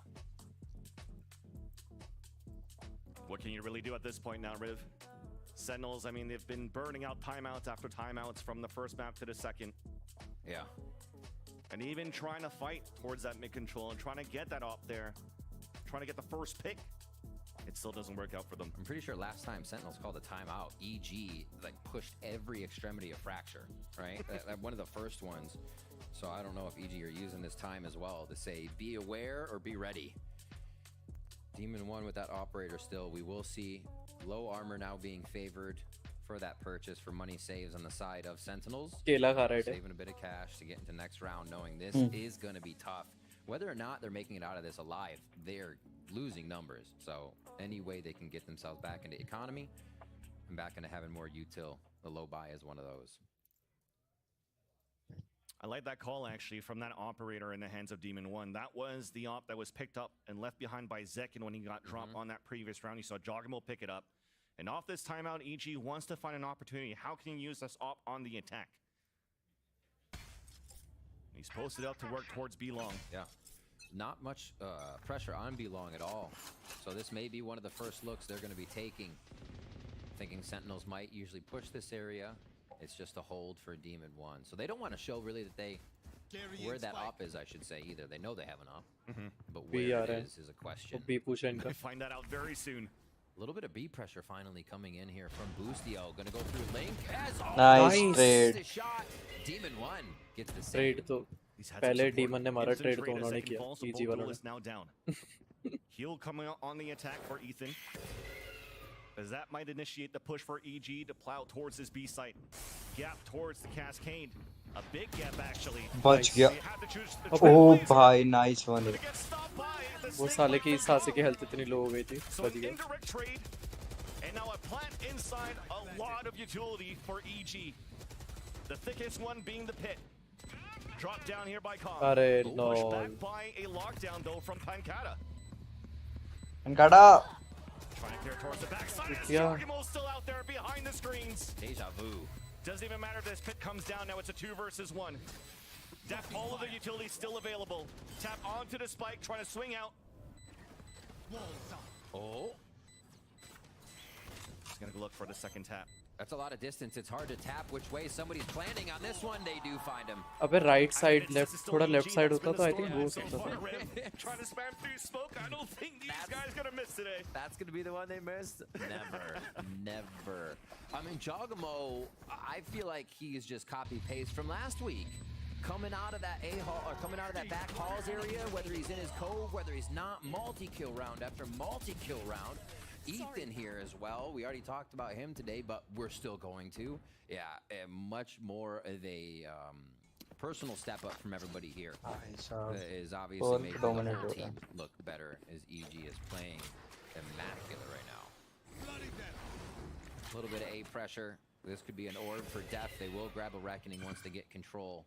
And it's the first time Sentinels has really flexed their muscles in the beginning of a round to show EG that they're taking a portion of the map. Mid's been open. A main's not controlled. B has been pushed a few times. Yep. But EG, they've kind of had free reign of the map and then easy execute for them. You're right. The only positive thing towards that B-Long was that 1v1 a few rounds ago between Zekin and Demon One, which worked the second time around. Still a first blood for Zekin, but EG had support that time around to fight back. So pushing more players towards the A site works out for EG to push now towards mid instead. It allows Marv to get the pick off the stinger. अभी attack है ना main तो Sentinels का. Trade it back right down B link. Defense अच्छा कर लो. Defense पे थोड़े rounds भी चाहिए ना. आए हाय. अबे चूतिया रुक जाना. Make sure he's still covered with utility out. Like the brain continues to grow. Snakebite on the ground to even flush him out. He just gets a drive-by with the Phantom. But Sentinels already looking to push back. Zekin love tap through the smoke. He gets fully blinded by the flash of Ethan. Second flash coming out. Nice Zekin. With the stinger now, weapon looking to get picked up. 3 players still alive for Sentinels that are moving in now. Joggamo playing just on the other side of the high tide. And once again, a kill, 2 kills. Smoke के through भाई. What is this? मारे जा रहे I mean,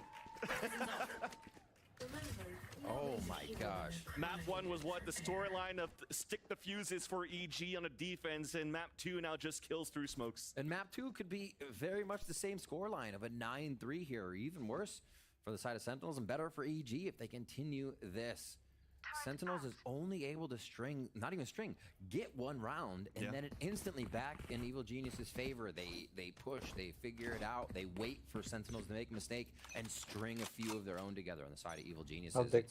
It's definitely not a way that it can allow you to win a game if EG continues to pick up 3 for your साला रंजन ने तो पूरा ही tattoo tape दिया मेरा. One for हाँ. you. 1, 2 for me, 2 for you. ये क्या बात हुई भाई? साले का कॉल आया मेरे को, बोला फोटो भेजना, मैंने भेजी. साले ने पूरा ही टेप दिया. It looks like it will end B here, but they're still going to feel out the map and see what Sentinels has first. At least both players on the side of Sentinels are greeted up by a third player. That's Def rotating across for 3 players out there. And for EG at the beginning of the round was just a lot of noise at the top. Get that orb to allow the Seekers to be available for Ethan. I've got your trail. He's going to use that right now to continue to fake towards the B site. All of EG walking towards A for a split there. But Sentinels read into this. But it's a fake after fake. A double pump, actually. Around the world. Op still up, though, towards that long B. Let's see how late they put this wall up. 30 seconds left. Fuel first. Fuel down, wall up, so they don't double and use that gas utility. But they're going to meet Saucy right here. Ethan takes 140. Nice second. They needed one of those. At least the reckoning comes out now for the defense. Lucio has to stick onto that plan. अबे साला knives निकालते ही मर गया. 1 for 1, but the advantage out for EG still does make it out indeed. 3v2. As EG still has the crossfire set up.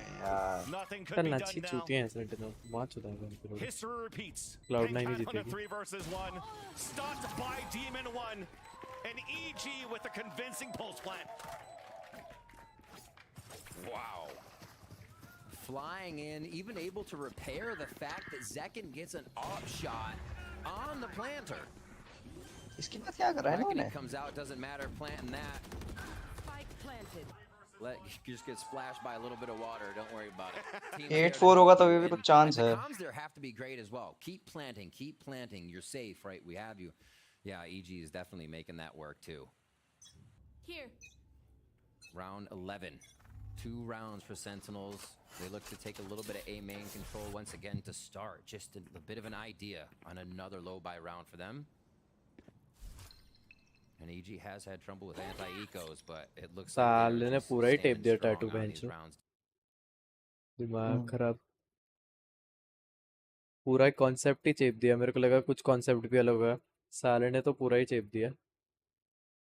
Even birth date वाला उसने मेरी laptop screen भी ऐसे ही चेपी थी. क्या? उसने मेरी लैपटॉप स्क्रीन भी ऐसे ही चेपी थी और तो बोला था मैंने खुद लगाई है. You really want to try to push it. Look at all these pings. And on Sentinel's side, you were hoping at least look at Zekin at this point now with that stinger, but he had a Blade Storm ready on that previous round, invested into an operator. You thought hopefully he would be able to carry it over into this round here should they lose the round. But Sentinels did have an opportunity to retake the play on a 3 versus 2 or a 2 versus 3 disadvantage. So he doesn't have the Blade Storm this time around. But at least he's holding towards the back of the site with this stinger. Wall to come up on the defense just to run that clock down if they can. जाएगा भाई ये second. Ethan does have a flash if they want to use it through the screen. Especially with this high tide that comes out on the defense now. Crossfire is now being set up, and there's that kill with that stinger from Zekin. Round रोकना है बस. 12 seconds left on the clock. Death's looking to make the play. Got He down. had the support inside that cover. V3. रोक नहीं पाया Dev. Zekin towards the back. Still once again with that battle. Done a good job. नहीं देख उस तरफ second. Joggerbook can get this flank. Not even needed. Calm was already there, and that's EG now at 9-3 again. 9-2. And look at the smiles across the faces 10-2 of भाई these 9-3 में.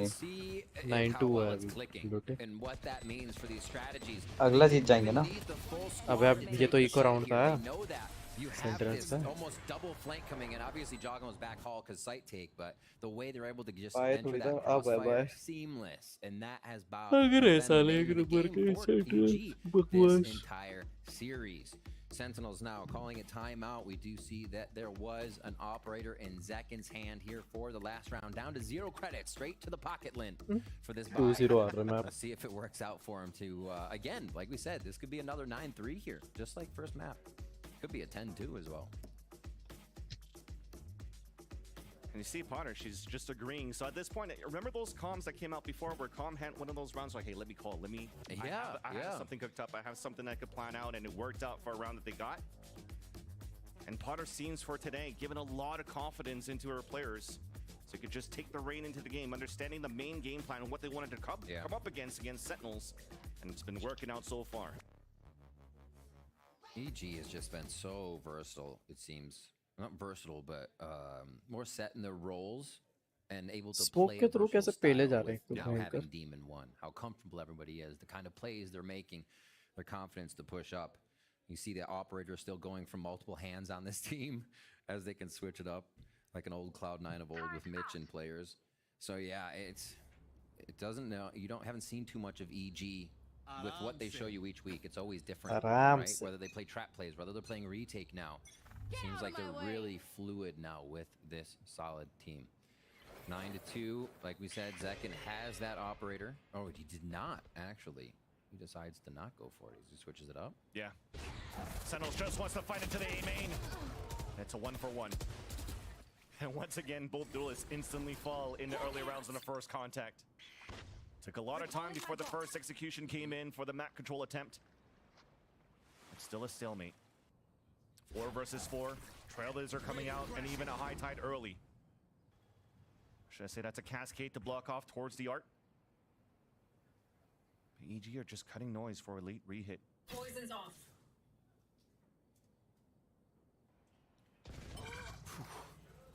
Play a little contact. This is the first time we've seen EG play contact. Nice, The orb now being picked up too. Seekers coming out on the defense, but the orb picked up on the attack allows the Reckoning to be available for EG. One more Seeker. Cabbage mid. All right, we rotate back around. This is a pretty easy defense for Sen. They're round to lose. 3 should be locked up here for Sentinels as we move into the second half. And all 3 members of Evil Geniuses now guiding light towards B.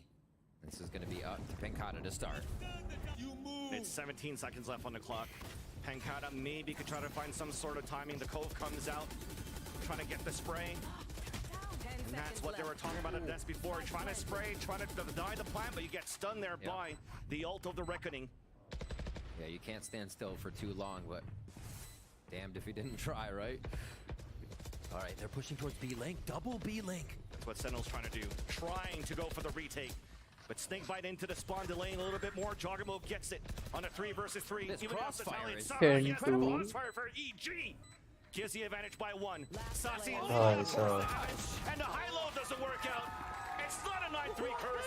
It's यार तुम ये round कैसे हार सकते हो यार? Set up like a Tetris piece. Just at the 3 corners. That was impossible. Pancada अकेले देख रहा था ना to get into that site, like I said, Vansili, answers to everything. It's wild. Well, now it's time to pass it over to Diane Dryad, who has an interview with one of my favorite graphic artists, Disguised Toast. One of my favorite graphic artists too, and I'm over here with Disguised Toast. He's having a co-stream right here in the arena. Toast, is the second time that you're here. How are you feeling for the arena? How are you feeling for the match? Are you surprised about the score? Very surprised. I know like Sentinel's been trending down and EG's been trending up, but this has been a really dominant performance by EG. We're expecting at least those 3 maps. I mean, there's still a chance. Yeah, I thought it was gonna go 2-0 Sentinels, but at this point, I'm gonna switch sides and root for EG. Just in time. Just in time. Just in time. Okay, and now let's talk about DSG. So this is your team. We've seen a couple of very close performances at Challengers with this team, and we saw a tweet as well. So talk us through kind of what has been going on with that team. Yeah, so the team, the performance hasn't been so great, but we've had like a lot of close games. Like we lost like 1-2 this week, we lost 1-2 last week, and I think the team is like struggling a little bit, but everyone's still very confident, like keeping their head down, trying their best. And I will say, like, we find very cool ways to lose rounds. I think we're one of the... I remember that one. The 1v5 eco diffuse, and you can't even be mad about that. Things that happen, you know, it's content for sure. So just for the next matches that you guys have is going to be kind of what are the hopes really, really quickly and how it's going to go for you? We're up against like 2 of the better teams in our group, and it's the 2 teams we played the most that 4-0'd us combined the last split. M80 TSM, so we played M80 TSM, M80 TSM. It was lost. But if there's a time to get a revenge game, it would be next week. It's gonna be those 2 weeks. We're gonna see. We're definitely cheering for DSG. Definitely, you guys also watch challenges as we throw it back to the casters for the second half of map 2. Thank you, Dan, in disguise toes. And indeed, if you've missed that Ninja Diffuse chat, the 5 versus 1 that we're able to get, or fortunately DSG had to suffer on split. Make sure you watch that VOD. If not, also make sure you watch the live games for NA Challengers happening during the week. Well, we had the VCTs over the weekend, and as Tosos mentioned before, the team has to keep their head down and keep working, just like Sentinels has to do right now in this half right here. Backs against the wall, trailing behind by 8 rounds to try to tie things up against EG. And this is their last hope, last hurrah here. Big pistol round. Already we're going to get activated dash from Demon 1 to see if he can get out of this situation. No, he doesn't even activate it. Stone cold.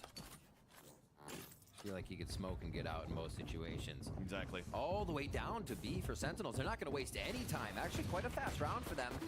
Because they only took a little bit of time there in spawn, and we're going to get a quick plant here. Cove plant middle. Okay, I thought he was going for side plant for a second. So, plant out in the open. 2 push towards Hall. Pretty default setup here for post plant. Let's try to look at these protocols now for EG. High tide available. Trailblazer to clear towards the back of the site. 2 players falling behind. Yes, a couple of them are dazed. And we're pitching towards the front too. Flash behind the high tide. Cove up. And now EG's looking for the defuse. Nothing so far that Cells could do. Guy. A second one from Benkata. That's a spike though. Not yet a halfway. Benkata gets the 3rd kill. A 2 versus 2. Can he actually get it done? Nice. 5. Oh. संकाड़ा ने बचा लिया pistol.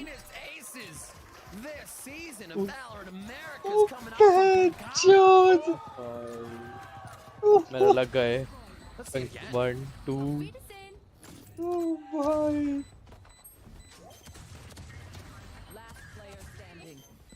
Dude, off the reload, head to head, no obstacles.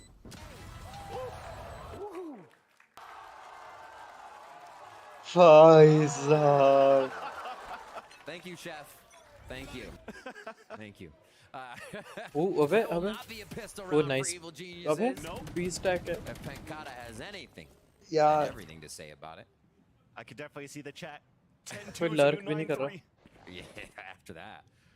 We'll have to see what kind of pressure they can keep जाएंगे up. भाई, ये It's जाएंगे. going to be the triple bulldog buy here. If they can get through this round, that PX buy for 3rd, they could be really well set. Nice. Ooh, nice. Nice. अब Sentinels मार रहे हैं smoke के through. अबे. The beauty of the jet, the updraft over the high tide for the last kill. And that's a clean, flawless. Really running behind that ace, the momentum that's built up by Benkata. Awesome stuff. 1 enemy remaining. FPX buy into the round. Get themselves some bulldogs. See if they upgrade here to the 2 rifle, 3 bulldog next round. Or if they decide to stick. Actually, Zekken's going to feel fine on this stinger, actually. Build up that money. Make it more possible to get an operator in the late अब आ रही है Viper lurk पे हमारा Marved. Where are they going? 3-2 split. साला Marv सिर्फ पहले 2 map ही चला.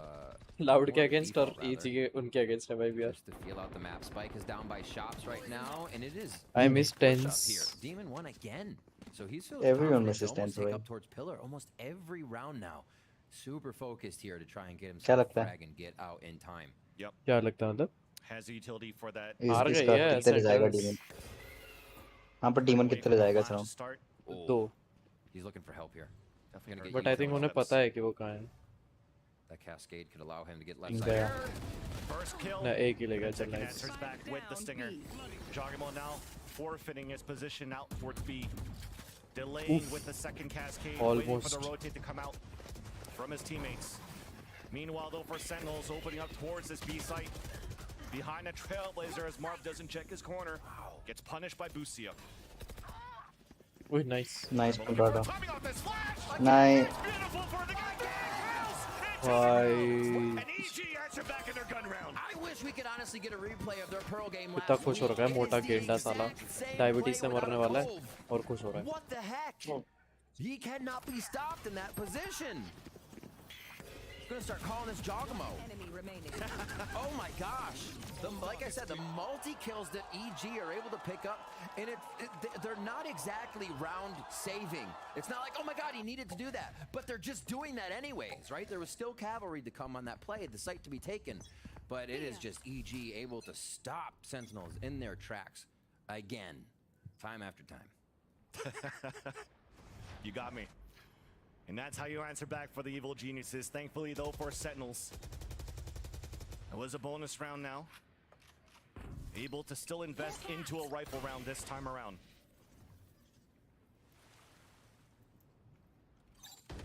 Breaking utility to start things off.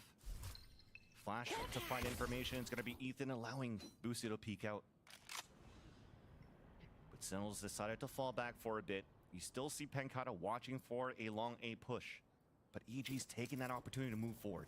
Second क्या? Second on the first. एक भी नहीं ले गया साला, एक तो ले जा ले. The second one in line does get the dink onto Demon 1, but they fall back for the heal, and EG gets the opportunity with the player advantage for this round. I think that might be the first bit of mid fight we actually have seen this entire map. You're right. Everything's to A. Yeah. Nice. Like, they've gone art, but we haven't seen the mid fights yet. Another frag going down there as I blabber on about mid. Here we go. Here we go through art. And they're trying to focus up. We actually saw Killjoy utility just pulled back, so जल्दी खत्म करो, आ this गई है is भाई, moving पता है. pretty quick towards the other side of the map. And Turi got refreshed, placed towards the flower pots. Exactly. But Death's मेरे को still देखना है alive, so they Mibr have versus the high Cloud9 tide. where That's not gonna Cloud9 get will too much dominate. information. And on the attack too, it's Cloud9 Penkata तो with खतरनाक ही the hit रही है lockdown भाई. early into the second half. Sentinels does get the plant. EG have to wait for the lockdown to finish. Flash available for Ethan. Gonna throw it through the high tide as they peek through. But it's still util onto that spike. One now सासी कहाँ जा रहा? left behind snake bite. पीछे देख रहा है ना भाई, वो लर्क करता है. The second snake bite already comes down because the alarm bot got stopped. Demon watching that flank, getting the first kill onto Sasi. Last three players of Sentinels are playing towards long A. There's that second nano stop once again. And it's up to the trades to come out. But it's just EG too strong. EG now छोड़ो ना chat, क्या map देखना and match? series points 4-12. 4-12, Riv. Fans, we came into this series saying even like the Leviathan game was great, but looking at the Loud game and the Furia game for Evil Geniuses, Furia.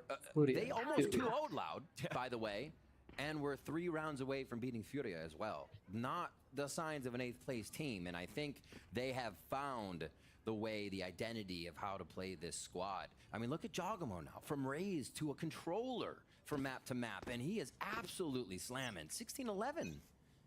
Really That's great stuff. The beauty of it, to see strong duelists play into these controller roles. Think about Jacob C9, think about Tui's going into Loud, but think about Second's kill onto Demon 1. And that's a reckoning from both ends. But will it end right here for Sentinel 2 win 5 losses हो जाएगा. Evening up the talent of 4 versus 4. Second still looking for the hero play. Headshot onto Ethan, and that's no flashes for the retake, and that's always been very important for the Evil Geniuses. And that might be a disciplined play for EG at this point. Yeah. Cutting their losses. Okay. Using the rifles into the next round. Yeah, actually, Demon 1 on 0. They've been going pretty hard on spending because of the situation. They have the rounds to play with. There's no problem in that. Saucy looking to get a little more safety in this positioning, and they'll get themselves out. So another round here for Sentinels. Not yet pushing Evil Geniuses at all, but they do have the operator for Zekin. That was a very big round for him to open up above the clouds of the gas and then take down Demon. So this could be a bit of a switch. This might slow them down though. With the operator, you almost want to see if that pick can happen first. They do have Saucy very close to Seekers, so they may be able to get that, and they may find a blade storm. भाई तो मजाक के लिए time out ले रहे हैं. After this पागल है क्या? because Demon 1 got his on that death. Marv is pretty icy. Hey, congratulations for hitting bronze 3. Oh, really? Yeah. I missed that. I actually saw another sign too. I think it was a happy birthday to Danger Zone, by the way. So happy birthday, Danger Zone, in the crowd. Snap. Okay. Okay. Nobody's gonna cheer for his birthday? But yes, let's talk about this timeout. Very important one too. These have Zell been moments now for Siskis EG where they've had leads, they've won maps, they've got Gosen High dominant Mom against Zekin Cloud a couple Murray of weeks Zek ago, King right? Abe And then it घंटा comes down to these moments where you're Sentinels almost at the loser finish line, Jokers but then you're 48 getting like, number okay, let's play it. Okay, it's only one round. Right. We still have 8 rounds. What's stopping you from 7 closing rounds. it out? Exactly. You have so many chances. So off this timeout for Potter, is it going to be one of those plays, hey, let's not play for the win, let's just play aggressive, play against Sentinels, instead of playing the protocols of the retakes. 7 round लगातार जीतेंगे तब जाके sentinels tie कर पाएगी नहीं हो सकता The Bladestorm, sorry, that's available for Demon 1. Rifles for the rest, and a Bulldog for Ethan. हाँ तो इज्जत बचाने की बात है इज्जत क्या बची है 2-0 हार रहे भाई This is where Demon 1 has played a bunch. और क्लोज Now भी he नहीं था has the help of Jogamo, so they're giving him क्या the इज्जत cascade बचेगी as well to move forward with and escape a little better with, because I feel like Demon 1's been perfectly okay with doing a one and done in that situation. Here they want him alive. They want the refresh Bladestorm and a kill. Push towards A. Remember, this is an ultimate for Sassy. These are seekers coming up. Ethan's also on that, so fighting for this A orb right at the beginning. Yeah. Trailblazer out. There was no information off the flash from Ethan. That was probably going to be his orb, but it's Sentinels to take instead. My ult's ready. All right, cabbages away. Let's see how they retake this. It's very default for EG. So Sentinels, they have the chance to set up and create a very strong post plant here. Even a little bit of scaling if they can get a kill on Com in the back there. Zekin's posted up there towards that pit. Sentinels looking to play the contact and it work out. Delays now coming out for EG. And Com somehow gets 2 kills through the smoke. भाई smoke के through ही मारे जा रहे हो चूतिया By depth. Now Sassy onto the tap. Com looking for the wall bang. But again, that's not going to work here when there's a code that was still up. The plant to come through. And a snake bite to delay, but it misses. Time for EG to play the retake. Pancata's now spotted towards the arc. Pancata with the kill onto Demon 1, but gets traded off by Busio. It's all up to Sassy. Make that it's all up to death. A 4 versus 1. The Cascade to block the vision. And EG to win the series. तो basically जो अभी score चल रहा है 2-5 अब इन्हें लगा कितने मैच होंगे 7 मैच हो गए 3 जीत सकते हैं ज्यादा से ज्यादा 2 और हैं 2 और हैं बाहर हो गए बाहर पक्का हो गए मोस्ट प्रोबेबली अभी थोड़ी मोस्ट हुए प्रोबेबली पागल है क्या हाँ नहीं नहीं स्टैंडिंग्स पे जाना स्टैंडिंग्स देख अगर स्टैंडिंग्स है सेंटिनल्स की 2 विन 5 लॉसेस राइट 7 मैचेस खेल लिए उन्होंने वो अब जीत सकते हैं मैक्स टू मैक्स 2 मैच और है ना लगातार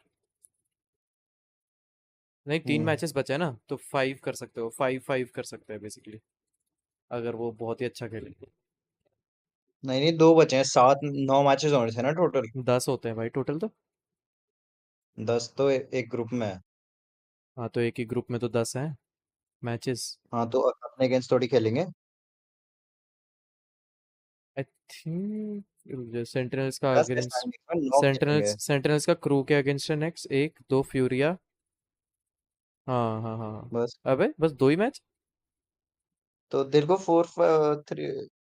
4 5 हाँ तो देख हाँ 2 मैच बचे हैं ना तो मैक्सिमम टू मैक्सिमम 4 विंस कर सकते हैं और 4 लॉसेस 5 लॉसेस राइट क्रू तो कुछ भी करके नहीं कर सकती हाँ हार सकती क्रू बाहर हो गई है ठीक है अगर MIBR MIBR अगर आज हार गई तो आज MIBR हार बाहर हो जाएगी MIBR का भी तो सेम होगा 2 नहीं विन 5 लॉसेस MIBR का हाँ तो क्या सेंटिनल और MIBR का सेम ही तो है हम्म तो उसके अब बाद 5 लेट्स से hope for the best 5 wins होती हैं फिर लेवियातान 100 थीव्स एनर्जी पे डिपेंड करता है ना कि वो कितने जीतेंगे 106 को अगले 2 हारने पड़ेंगे 100 क्योंकि थीव्स Cloud9 लेवियातान लाउड और फ्यूरिया तो क्वालिफाई कर ही गए टेक्निकली अनलेस हाँ फ्यूरिया लूज देयर नेक्स्ट 2 उनका नहीं 4 और 2 5 6 7 मैचेस होता है ना 8 9 मैचेस हो रहे हैं ना 6 मैचेस 3 मैच और बचे अगर वो 3 के 3 हार गए तो 4 विन 5 लॉस पे आ जाएंगे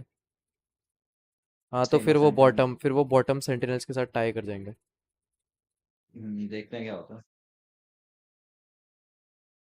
मैं आता हूँ। हाँ, मैं भी मैगी वगैरह बनाने जा रहा हूँ। टेंस का उसका ट्विटर देखते हैं सेंटिनल्स का।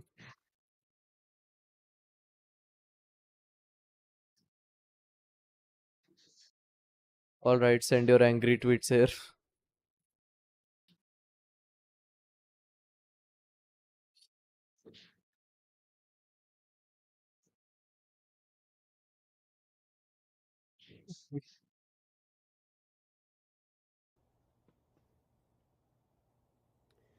My disappointment is immeasurable, and my day is ruined.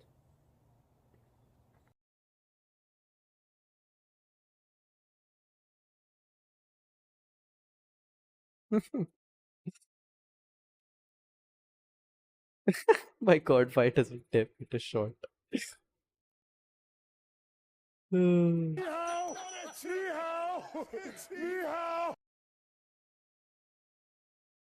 All good. Loud told us beat EG by losing one map one. Got him in the 9-3. These idiots don't even. We will not let them defuse the bomb for free. We will not let them defuse the bomb for free like that.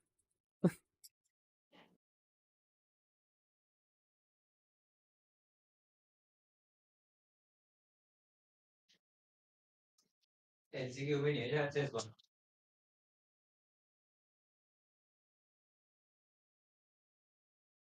नहीं नहीं, LC क्यों है? Last chance qualifier तो है है। हाँ हाँ है। आई थिंक है। एलसीक्यू में शायद से कुछ कर ले हैं। फिर फ्रेंचाइजिंग के बाद काफी चेंज हो गया था। I'm really going to be doubting the Sassy Smokes era was better or the Sassy Initiator era. If we lose today, and obviously I haven't seen disagreement with the dropping, Psycho was good or bad. If we lose today, that certainly it was a bad decision, but I hope for a W. No tens, no match, not watching. By Sentinels until tens come back. Lol.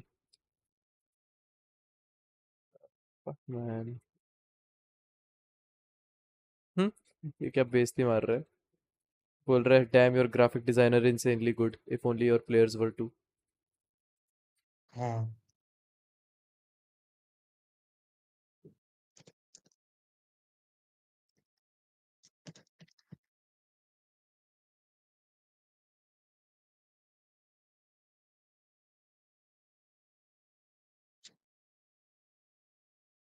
Outside the server, I'd say. He knows a lot about the game. He has a lot of input. And what that means. My name is Jimmy Nguyen, also known as Marv. I woke up and I had a swollen finger. At this point मेरे को तो लगता है Sentinels बुरा भी नहीं खेल रही, Sentinels की just किस्मत ही बकवास है. I mean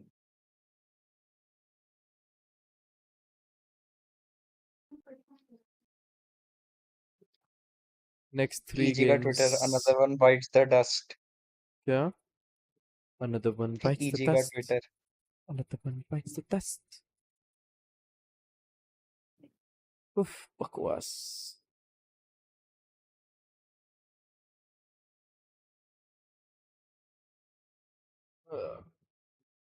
It's Sentinels. भाई EG का ट्विटर खोलो।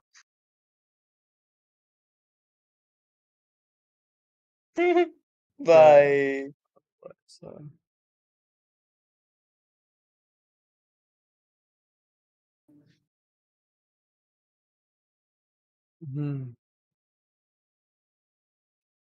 It was all part of their week 6 versus EG trash talk before the match. Lose the match. Trash talk करी थी उन्होंने? हाँ क्या करी थी? सेंटिनेल्स है उनका काम क्या है ट्रैश टॉक करने के अलावा खेलना तो होता नहीं। छूते तेरे को, तू क्या बोल रहा है? तू तो ब्रॉन्ज है. मैं तो खेलता ही नहीं हो। बट स्टिल तू जब खेलता भी तब तो तू आयरन था, आयरन ब्रॉन्ज. नहीं नहीं यार सिल्वर हो गया था। God, silver. तू तो पक्का टेंस को पेल देगा. पक्का। खेलना नहीं आता मादर चोद. कम से कम डायमंड इमॉर्टल तो पहुंच ताकि कुछ बोल पाए. डायमंड तो पहुंच जा कम से कम, ताकि कुछ बोलने का मौका मिले. मैं कम से कम डायमंड तो था.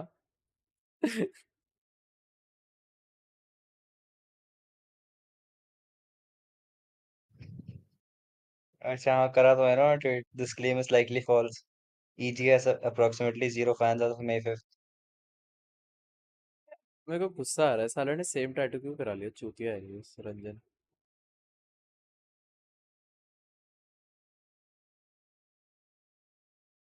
मतलब दिमाग खराब है क्या इसका।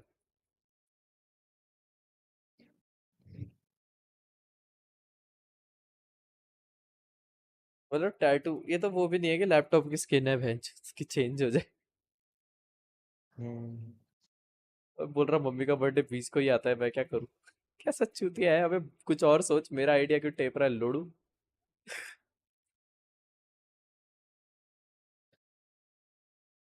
चल कोई नहीं, उसका सीधा है, मेरा इंगज है, मेरा ग्रीक लेटर है,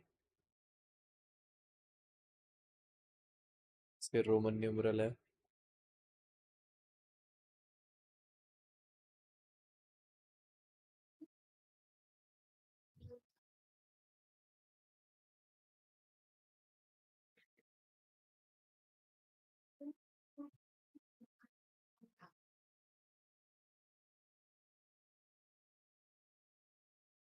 भाई आधे घंटे पहले खत्म हो गई सीरीज,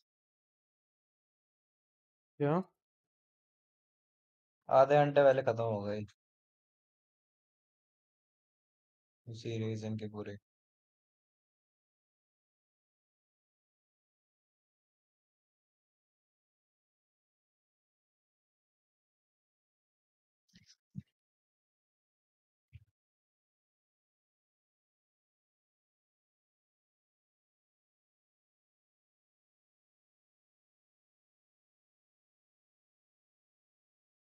चूतिया है कैसा यार ये रंजन, मिनिमल सा है ना ये, नाइस ओनली। मतलब गुस्सा आ रहा है यार, तेरे पे टैटू कौन करवाता है ऐसे। हम्म।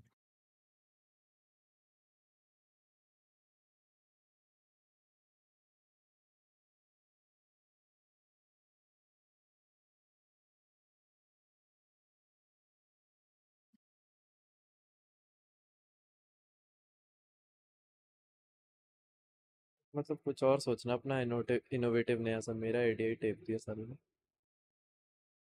ओरिजिनलिटी तो है टैटूज में, क्या। ओरिजिनलिटी तो होनी चाहिए ना खुद की टैटूज में। वही तो मतलब, मैंने, मेरा सिर्फ वो नहीं था कि ग्रीक मतलब रोमन न्यूमरल्स है, मेरा लिटरली एक ग्रीक सिंबल भी है, इंगस। और उसमें फिर मम्मी का बर्थडे भी, लिटरली मतलब कि दो डबल ऑन्टोंड्रा।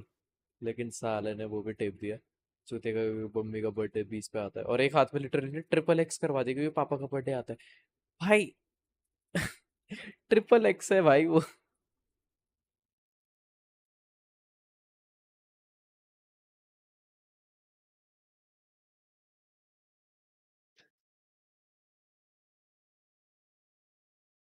और ना अब तो कर दिया तूने चुतिया पे।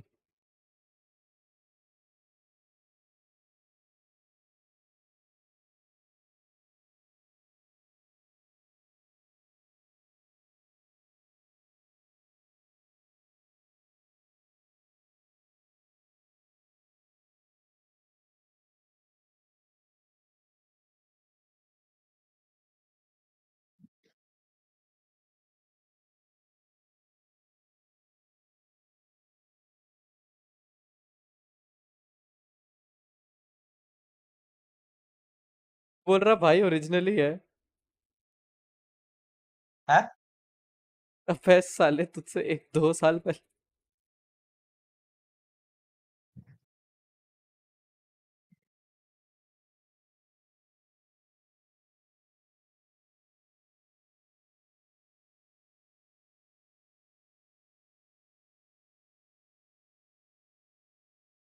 बोल रहा अब माता जी का बर्थडे थोड़ी चेंज करवाऊंगा। बोल, अरे बॉम डैड का बर्थडे करवाया दोनों हाथ पे। अबे भाई, और तरीके भी होते हैं लग बोल रहा मॉम करवाने के। मॉम डैड का पॉइंट ये बर्थडे है। करवाया दोनों हाथों पे भाई। बर्थडे दूसरे तरीके से लिखा रहा,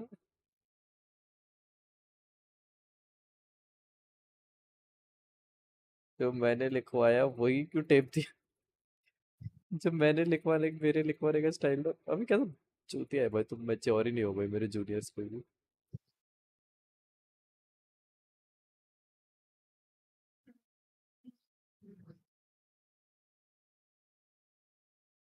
टैटू तो मैंने ही बनवाना है यार जब पैसा आएगा।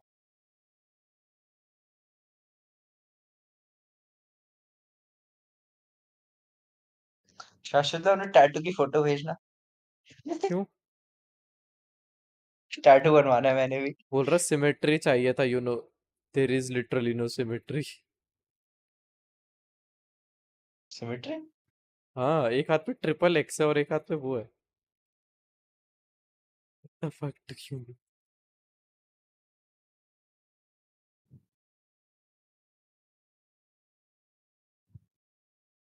एक हाथ पे विन डीजल की मूवी है भाई।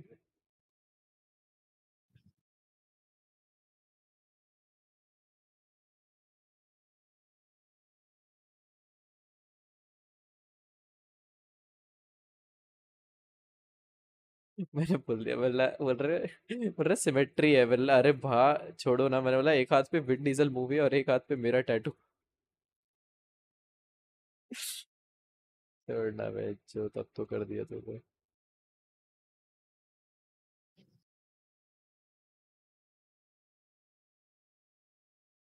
अनओरिजिनल, अनओरिजिनल डंप भाई की तरफ मन कर रहा है ना, इसको बोल दो अभी अनओरिजिनल डंप। वो तो है वो। अरे वो लिख दो ना कि मेरी उत्पंगर की लैपटॉप स्क्रीन भी तो चेपी दो ना। मजा आ जाएगा।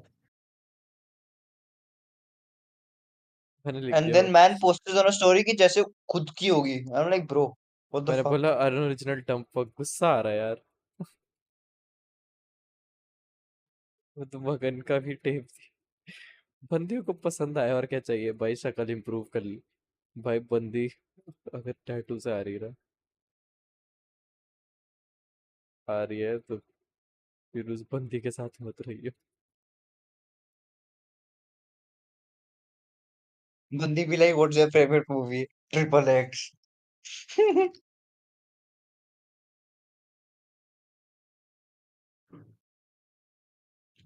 आपके टैटू बना कितने का था? पता नहीं, याद भी नहीं आ रहा है। 1500 के आसपास का, 1500 2000, और फिर बड़ा वाला था तो 11 13 हज़ार का। One pro.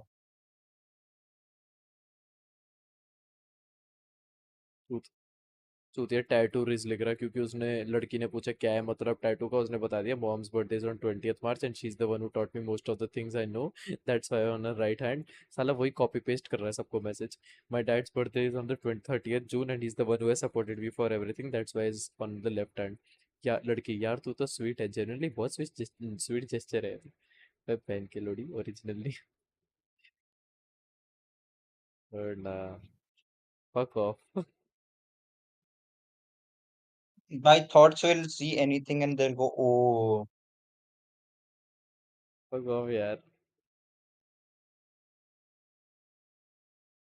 लिख दिया मैंने फक ऑफ यार, क्या नाम।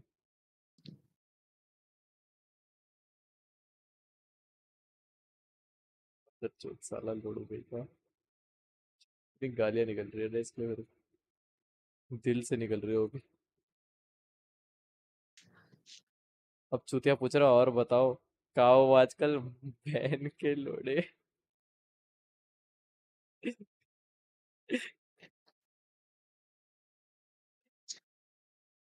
कॉन्वर्सेशन पुल करना चाह हम्म। रहा। मादरचोद लिख रहा है आखिरी में, और बताओ कहा हो आजकल। मैंने बोला बहन के लोड़े, कॉन्वर्सेशन पुल करना चाह रहा। तो यार तेरे पे गुस्सा आया यार।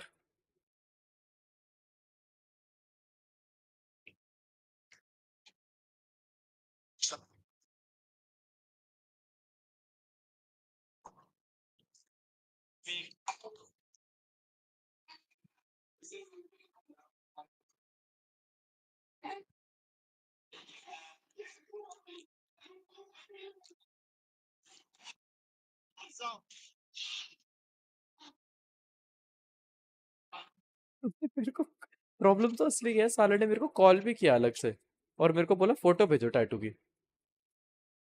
हम्म।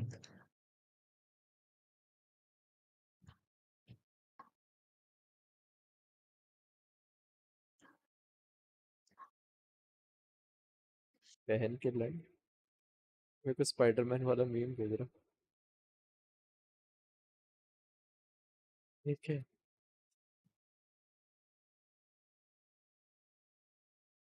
अबे फक यार, मैंने असाइनमेंट भी देना है।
बेटा तेरा तेरे कॉलेज आके गांड मारने का मन कर रहा।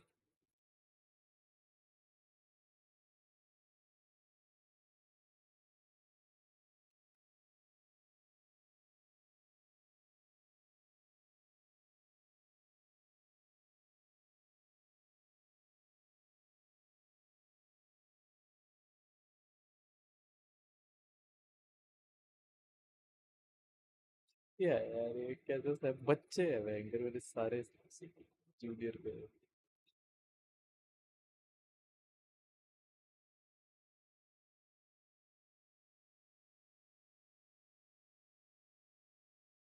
Practice, Oh, yeah. and a lot of it goes really well. So seeing that and seeing those strides week to week is just awesome to watch. I actually love that too because it comes down to like the synergy that we're having as well. Yeah. Yeah, and if you look at lower third here, right now they're sitting with the best defensive-sided win rate in the league. I think in particular, the way that they mid-round on that side of the map has been so good for them now.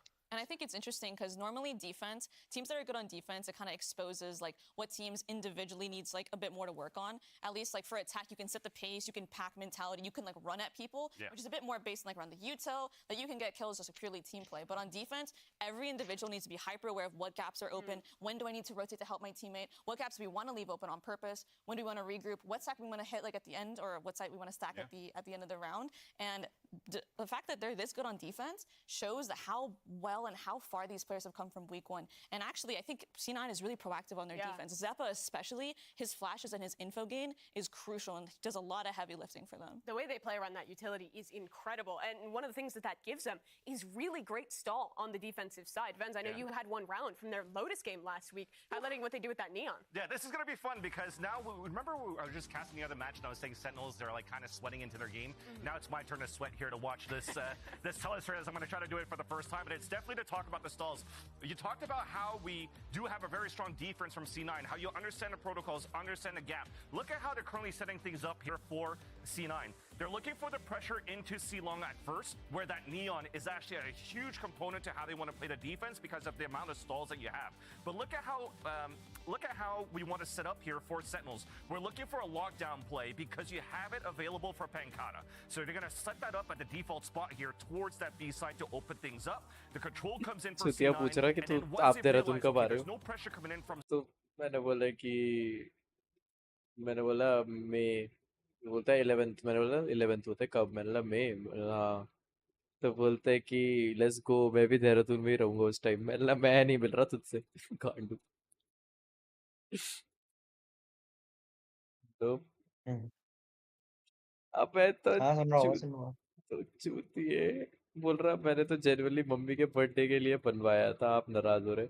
अब मैं तो चूतिए birthday लिखवा, देखो किसने मना करा। वो ना है वो बातें को नहीं ना जाना।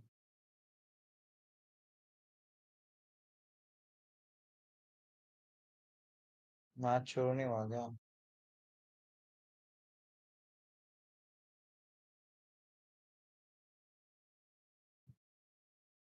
आई थिंक शुरू हो गया। नहीं हुआ अभी शुरू।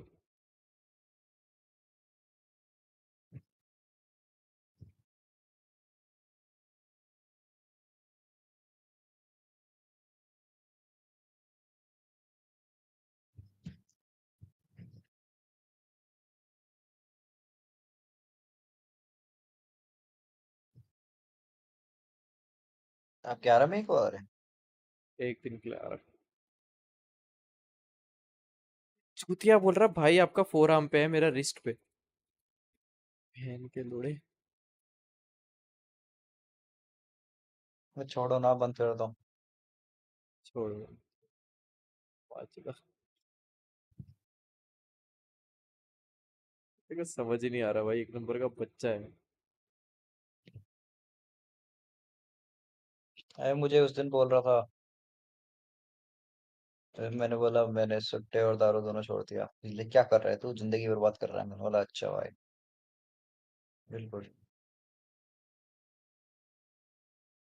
क्या पना है लेकिन भाई, अनफॉलो कर रहा और साले मेरे को। साथ वाले सारे ही बेकार हैं भाई।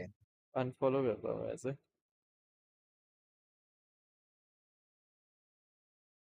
उस फ्रेंड में क्यों है?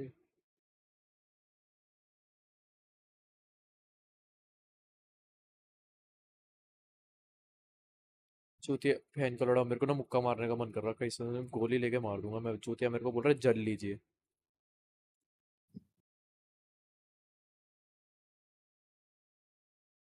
कोई ना कोई ना। जल लीजिए बोल रहा मेरे को, मेरा डिजाइन टेप के मेरे को बोल रहा है जल लीजिए।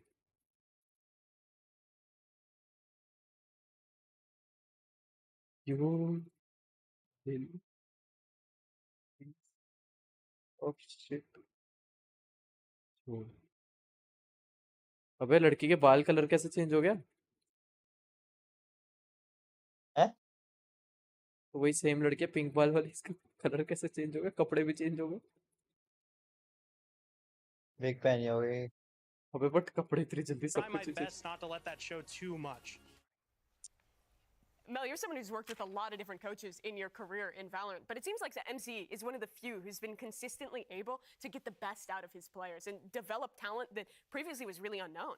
I feel like I can relate a little bit to the players on C9 with having that emotional, like kind of strict and hard coach. But honestly, that is what has worked best for me in my career, and I'm sure they can relate with their recent successes. Having a coach that can tell you like, this is dog shit, we got to do something different, or like being really hard on you on scrims. I think it's mostly the team culture that he talked about. In that interview, he's talking about players not having egos, being open to feedback and stuff like that, and that I feel like really brings them over. Yeah, well, he was talking about some of the younger Chutiya players, the बोल one रहा of the root veterans that we क्यों already गए? mentioned for his just block utility मार play रहा। with Zeppa, but beyond what he adds to this team for his utility and his assistance in calling, he's also just been so good individually, Vans. Yeah, I think just as an individual player, really understanding how he could position himself to get the best value, not only off his utility, but his guns, man. Yes, you talked about the Stinger before, Mel, of how he's good with that, but just everything around this player has been huge. And you're seeing the evolution of Zeppa from when he actually first started this game into now. Such a deep flex player that could go from a duelist role into a raise into now being able to play this guy. And there you go. This is his raise here on Fracture.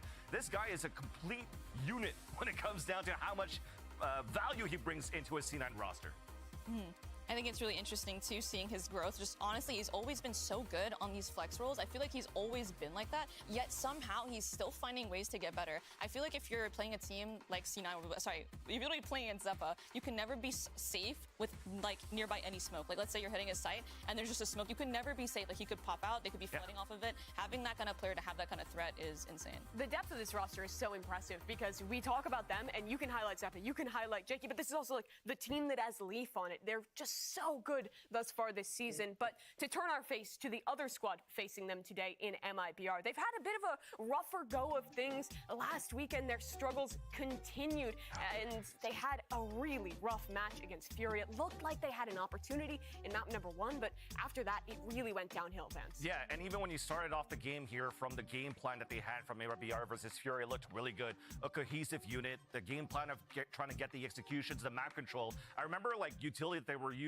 just to clear out corners to make sure that nobody's playing into like these ready angles on Pearl, and then the execution was perfect. But where it fell flat was on the defense here at this point for Furia, for MIBR, sorry, when it comes down to, you know, losing the pistol. And not only losing the pistol, not converting from their gun round into the bonus of their opponents. And that just makes it such a hard fight for them to do, a hard hill to try to come back and fight and tie the game up. How do you get out of this rut for a team, though? Because this is now their 3rd series in a row where both maps they've just been stomped. This is a squad who, not too long ago, was upsetting NRG. And that's a big detail to point out here, is that upset versus NRG, if there's anything you can cling to as an MIBR fan or player, the one thing is that, hey, we've done it before against NRG. We have that potential. We have that skill ceiling. We just need to find a way to maybe lift that skill floor and get it up. They will have to do that. But one guy who can help to maybe add a little bit of a voice to this team is their world champion coach, Bazooka. After their match last weekend, he tweeted this on out, talking about the game versus Furia, where he says, GG to Furia, we are working hard, we are following the objective. There's no excuse. We are being unrecognizable, and we need to improve. I mean, this squad is in such a tough position right now, Vance. And I think the coach and the players all know how poorly they're playing. Exactly. I almost feel it's like the same storyline of what we just talked about and touch upon with MC, for example, where he's the type of coach that hates losing more than seeing himself win. And that's probably Bazooka at this point, when you're trying to get, you know, a team that comes together. Heat was supposed to be a quote-unquote a top 21 player back in like 2021, 2022, and they're not getting the best value out of him. They're not setting him up well enough. You just have to figure out where are those gaps, where it doesn't work out for them, and it really seems like it comes down to those pistol rounds. Those pistol rounds, but I also feel like Bazooka, like you said, world class, has literally won a championship, literally champions as a coach. And I think the fact of the matter is, I think they're going to start really implementing his game plan. So we talked about it a bit, you know, before, that after the first game plan doesn't work out, it looks really shaky. If plan one doesn't work, it looks really shaky because he has to take a timeout, and it's a matter of them implementing that game plan in the server that can really take them. It's all those unforced errors when they get under pressure that have really been biting them in the butt throughout these last few games. But there is still hope. You can still cope about this squad making playoffs. Even though they've had a rough season, they're not out of it yet. And after Cloud9, I mean, they have winnable games versus EG and 100 Thieves. If they can recover this week, play a better game, there is still a chance, fans. Do we think that they actually have a chance for MIBR after seeing how EG played today, though? Like, that's going to be a very, very tough match to try to come up against. And even 100 Thieves, yes, 100 Thieves may be underwhelming to where they're supposed to be at the beginning when we start off the season. They're supposed to be at the top, maybe favorites for a lot of the analysts or fans of the Americas so far. But this is still two very tough opponents for MIBR. Yeah, well, now I want to pivot our attention and talk about something a little bit more serious. We've been talking about the players, the games, all that. But what really matters, what really is important out there on the field, is getting some good, high-quality daps for our players. It's all about building teamwork. It's all about getting that proper fist bump. So we're going to go back and rewind through some of the highest and lowest moments of Americas thus far and give it a little bit of a ranking under your seats. You guys both have a little panel there, so we can write our reviews in a second. On a scale of 1 to 10 is how I want you guys to rate each and every one of these clips and kind of discuss what they did well, what they didn't do well. And let's start things off with a team that we just got to take a look at in EG with Jojimo and Demon One. Okay. Break this one down for me. Ooh, all right. That was a solid one. Dude, that was Okay. Do you see they're both on the same page, too? It's like instantly the grip all the way around. That was actually, hold on. Is there any room for improvement? I mean, Jaw turns around 180. He has another one ready as well. I saw even like the little like waves off the shirt, off the contact, and the impact of how strong that dap was into the back. That's definitely an 8 for me. You got that a 9, Mel? Break it down. I gave it a 9. I just felt the brotherly love in that. Just vicariously living through that image. I just felt it. Los Angeles is notoriously the city of brotherly love, so you love to see that one. But let's talk about another one. This is from Leviathan's Nazwar and King. Okay. Oh, a little slow approach, but it's a little handshake there. That was clean, man. I don't know, man. Nazwar looked like he was kind of like really pulling in King to make sure that he comes in for the hug. So there was like, hey, I got this. Lead into what I'm trying to do here. I mean, were you seeing hesitation there, or what do you think that was? I definitely saw hesitation. I'm probably sure that off that grab, too, there was probably like sweaty palms or something like that, too, off the game. Probably. So that's probably a 4 for me at this point. 4 for you both. Mel, do you agree with his takes on that one? I feel like, I don't know if that map was like super clean or something, but it didn't seem like there's a lot of energy in that dap up, unfortunately. I feel like you guys are underrating it a little bit, but let's move on to the next one. This is from Furia versus Cloud9. You know, you got to get the coaches in the mix, too. Okay. This is between, the Red Bulls. Okay. MC and Frost, kind of on the same page there, but if it was open, there's like a risk of spillage. I don't know, man. Hold on, I'm trying to find that. What? Okay. Wow, what do you guys rate that one? That was a 9. That was a 9 right there. Dude, I'm honored. That's baller stuff right there for sure. Ball has been mentoring me, trying to get the art of the dap down. A 0. Oh, a 10. A 1-0. That's why. Okay, that's actually thinking on your feet, because I was trying to find a way to put a 10 as well, and I couldn't, so I went to the maximum, which is This is a 9, right? Yeah, it's a 9. Well, I'm glad I got a good review on that one. But we have one more from the players themselves to take a look at here. This one is another coach one between Potter and Boostio for a little pregame dap. Okay, no, that one's sick. Oh my gosh, she's popping off.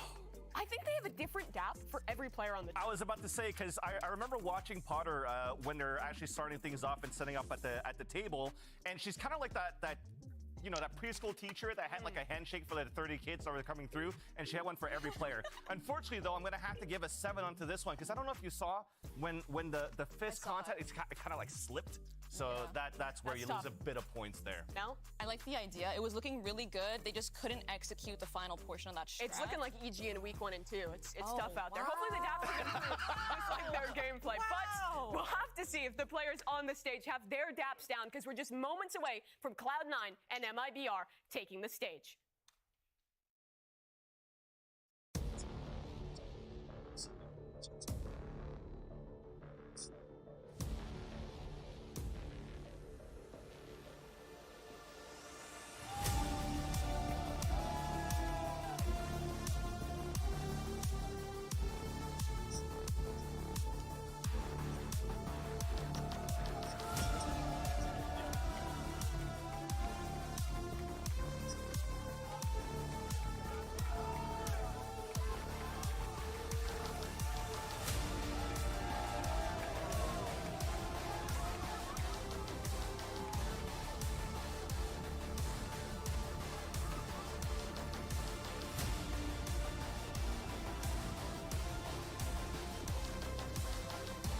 कितने में शुरू होना PewDiePie का बच्चा हो गया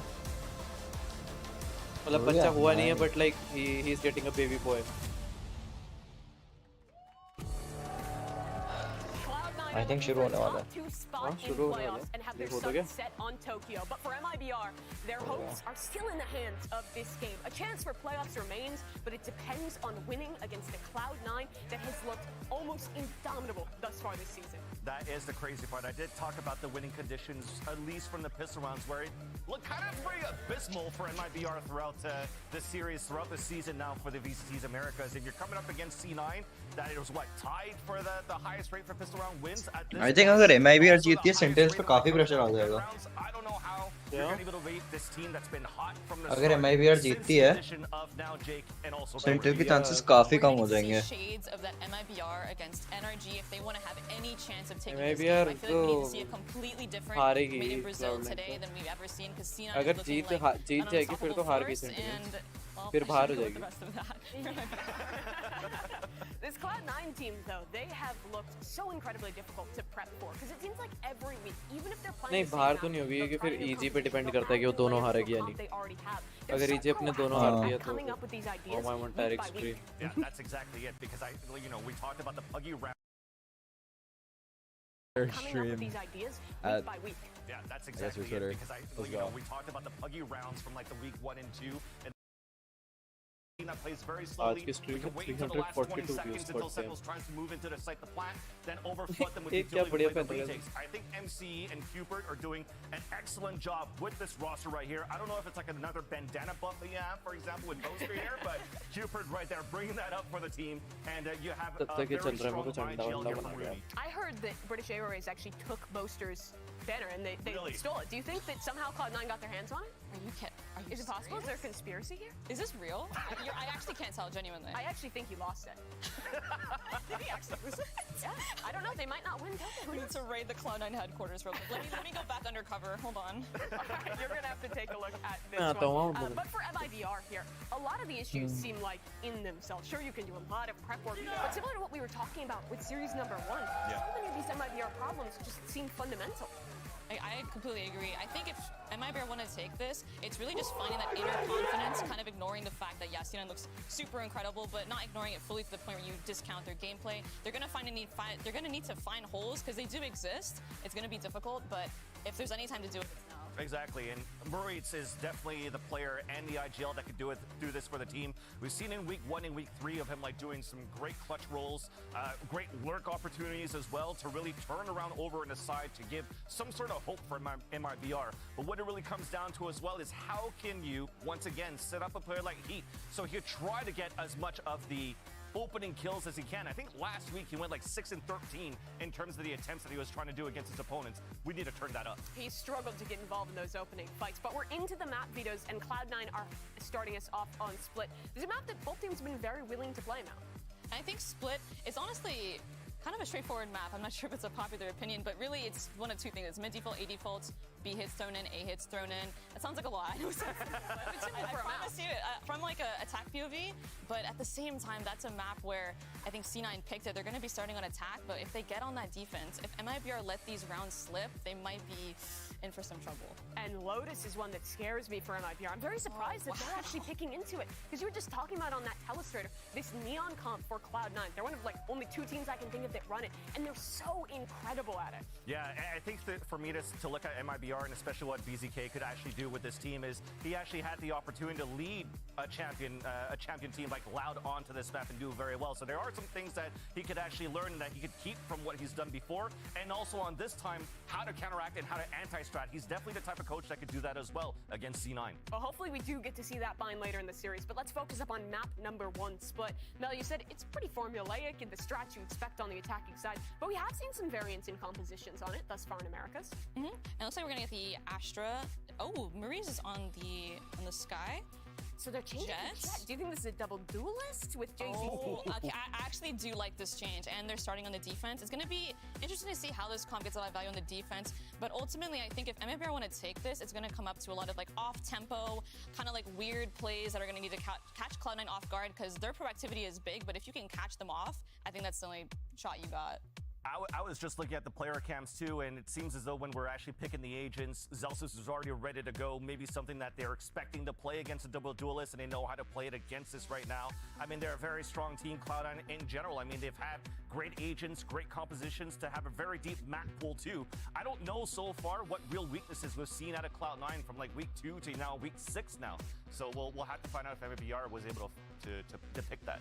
A new comp for MIBR. We'll have to see if it's enough to pull them out of their rut and maybe move on the direction of an upset against Cloud9. We'll get this series underway as we toss things over to the casters, Doug and Bala. Thank you, Mimi. Yeah, this feels like it has the potential to be an interesting match, but stats and really everything, history, you think about how these teams have performed as of late, it feels like this is heavy Cloud9, Bala. Yeah, this is definitely a tough series to look at if you're an MIBR fan. They've lost the last 3, haven't won a map in those last 3. So yeah, you're looking to see a good MIBR maybe towards the end of the season, but Cloud9 is looking better than ever at this point. And they're 5-1. They're looking to hold on to the second seed that they currently have and looking to keep the pressure up on Loud.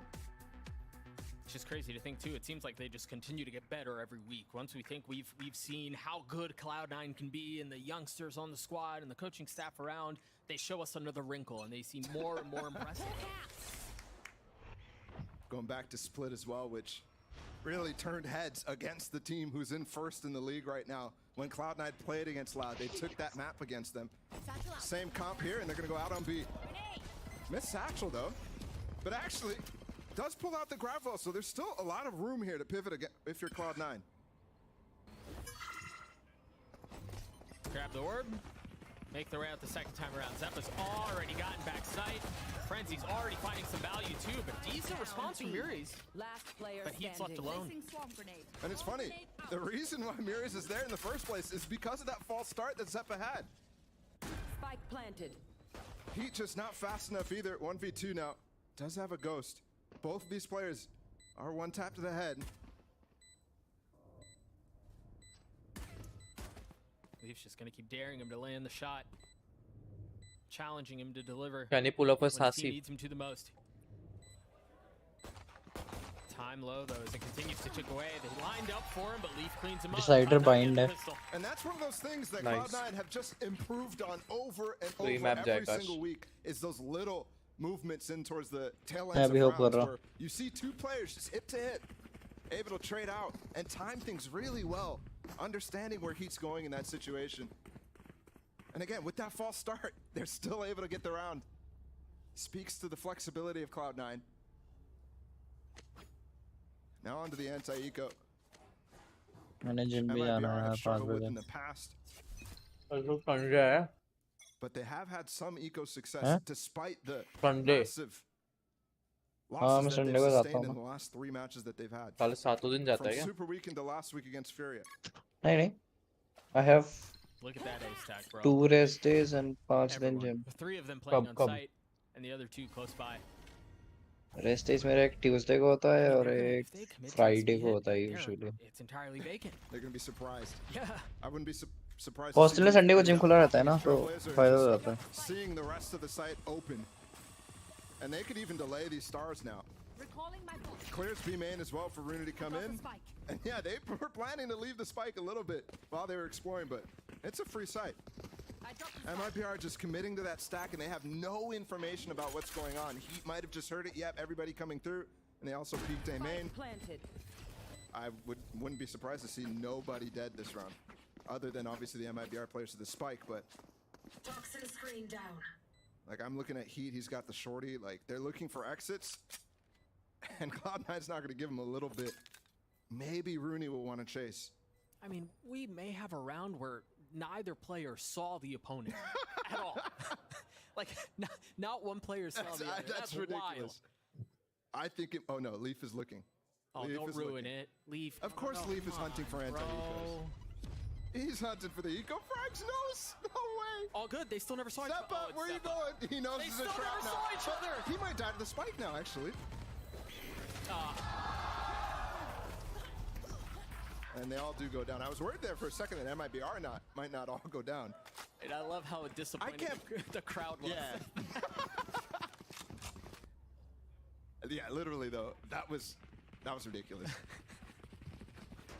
That's what happens when you gamble. Not nearly the same approach this time for MIBR, as they have weapons, they have full rifles and full armor, so much more of a spread approach to this round. And you do see the Viper FRZ getting ready to put his orb down in mid, much like the rest of the scene who's running the double controller. Cloud9 opting not to do that, by the way. And the big key was finding ways to counter it, and he does, but he does not check his corner, so Zeppa there, not fully experienced with the possibilities of setups that you can go for, and might react in the B because of it, and that smoke actually does obscure Jake peeking that. RGL's flashed up, he's stunned up, he's taking some damage too, but manages to still get a kill on Zelsis. Good hold. Yeah, very good hold. On the bonus too, which both these teams fantastic at. Leaf trying to find his way back in. He has that Vandal. Remember, he went down last time and still bought. All under Rooney now in this 1v4 with the Spectre. We'll get one step closer to having that Rolling Thunder online. Make it 2 actually, 2 steps closer. But MIBR takes the round. Instantly you see that double controller just walking out to the box and Zeppa not clearing that. I mean, Cloud9 have only played this map once against Loud way back so early in the season. I'm wondering if they haven't been stressing it as much as they might have wanted to going into this pick against MIBR. Because you see there, Zeppa 100% when he's satcheling, he should be clearing that corner, but they want to get the value with the stun that's going out too, so. And he's the only one to follow up on it as well. There's no double duelist. It's such a different comp.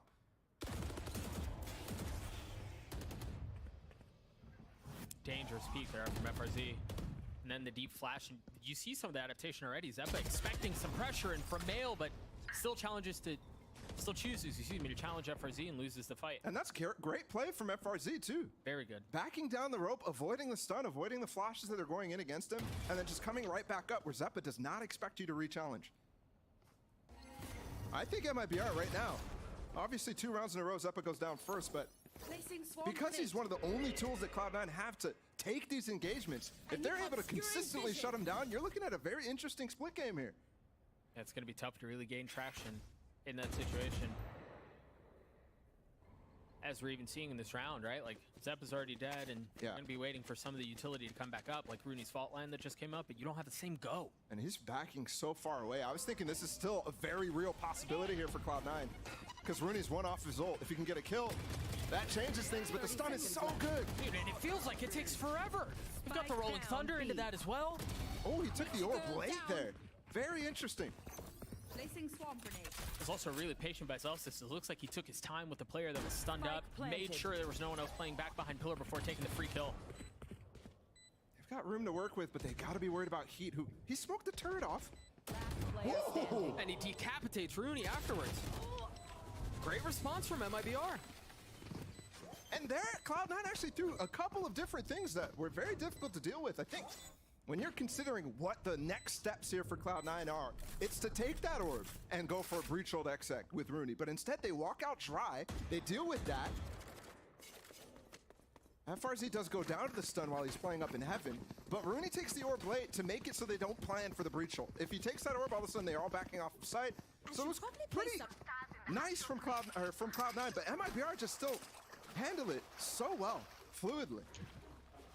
Sting around here, Cloud9. This is, I mean, most of the time we're writing this round off, but Cloud9 33% on ecos. So this is super dangerous. It's not a boring round.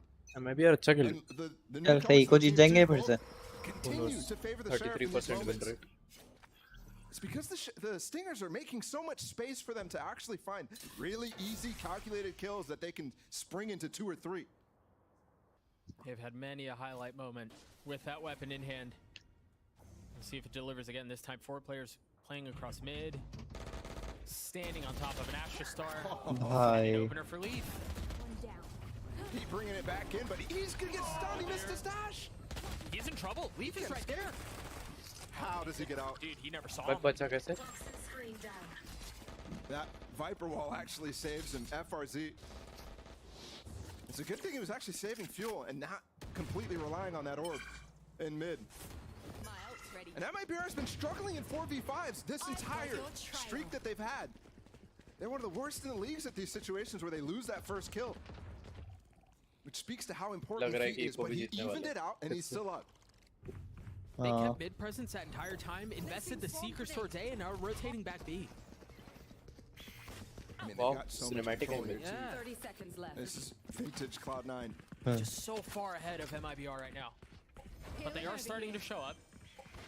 Not ready yet. Now, I need to mention again, you said this wasn't going to be a boring round given the light weaponry, and they've made it a close one. They've made it a competitive one, too. Murray's trying to turn away in the first flash, unaware of the fact that someone's literally There's 2 players here baiting, too.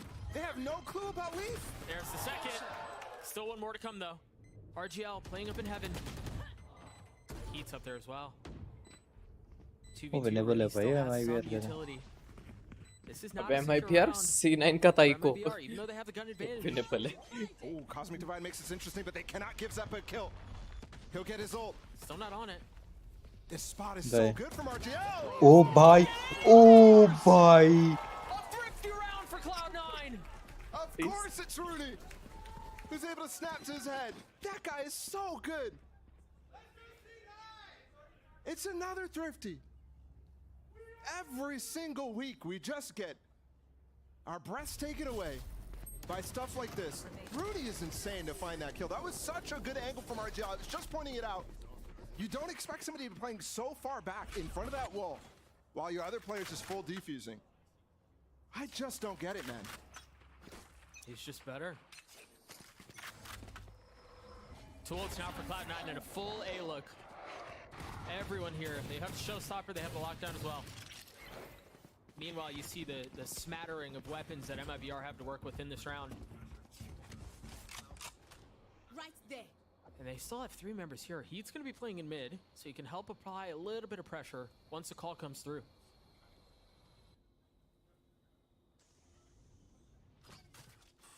That should be the cue, really. I mean, between the Roomba and the fault line, yeah, Heat's starting to make his move. But there's an alarm bot keeping him down. That's just protecting for the time being. FRZ the first to fall. You do the showstopper use. Zeppa's gotten backside. He's cleared everything. Spike down A. Clean up from Miris to keep it interesting. JZZ too. Surprised he gets a kill there while running away from the showstopper. And we still got this Vandal up. Talk about dangerous. Heat with the Marshall too. He can maybe find another weapon. No.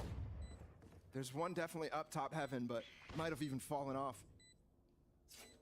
There's a lot of time to work with here, and 2 stars. There's some interesting ideas here from RGL. Just depends on if you can execute. There's the Vandal that Heat's looking for. They've used a lot of time here. They're going to have to be quick on this move, waiting for Cloud9 to try to funnel out, and it's gotten down to a 1v1. Leaf is still healthy. Heat is not. In fact, he's far from it. Doesn't have time either. Has to find a kill now.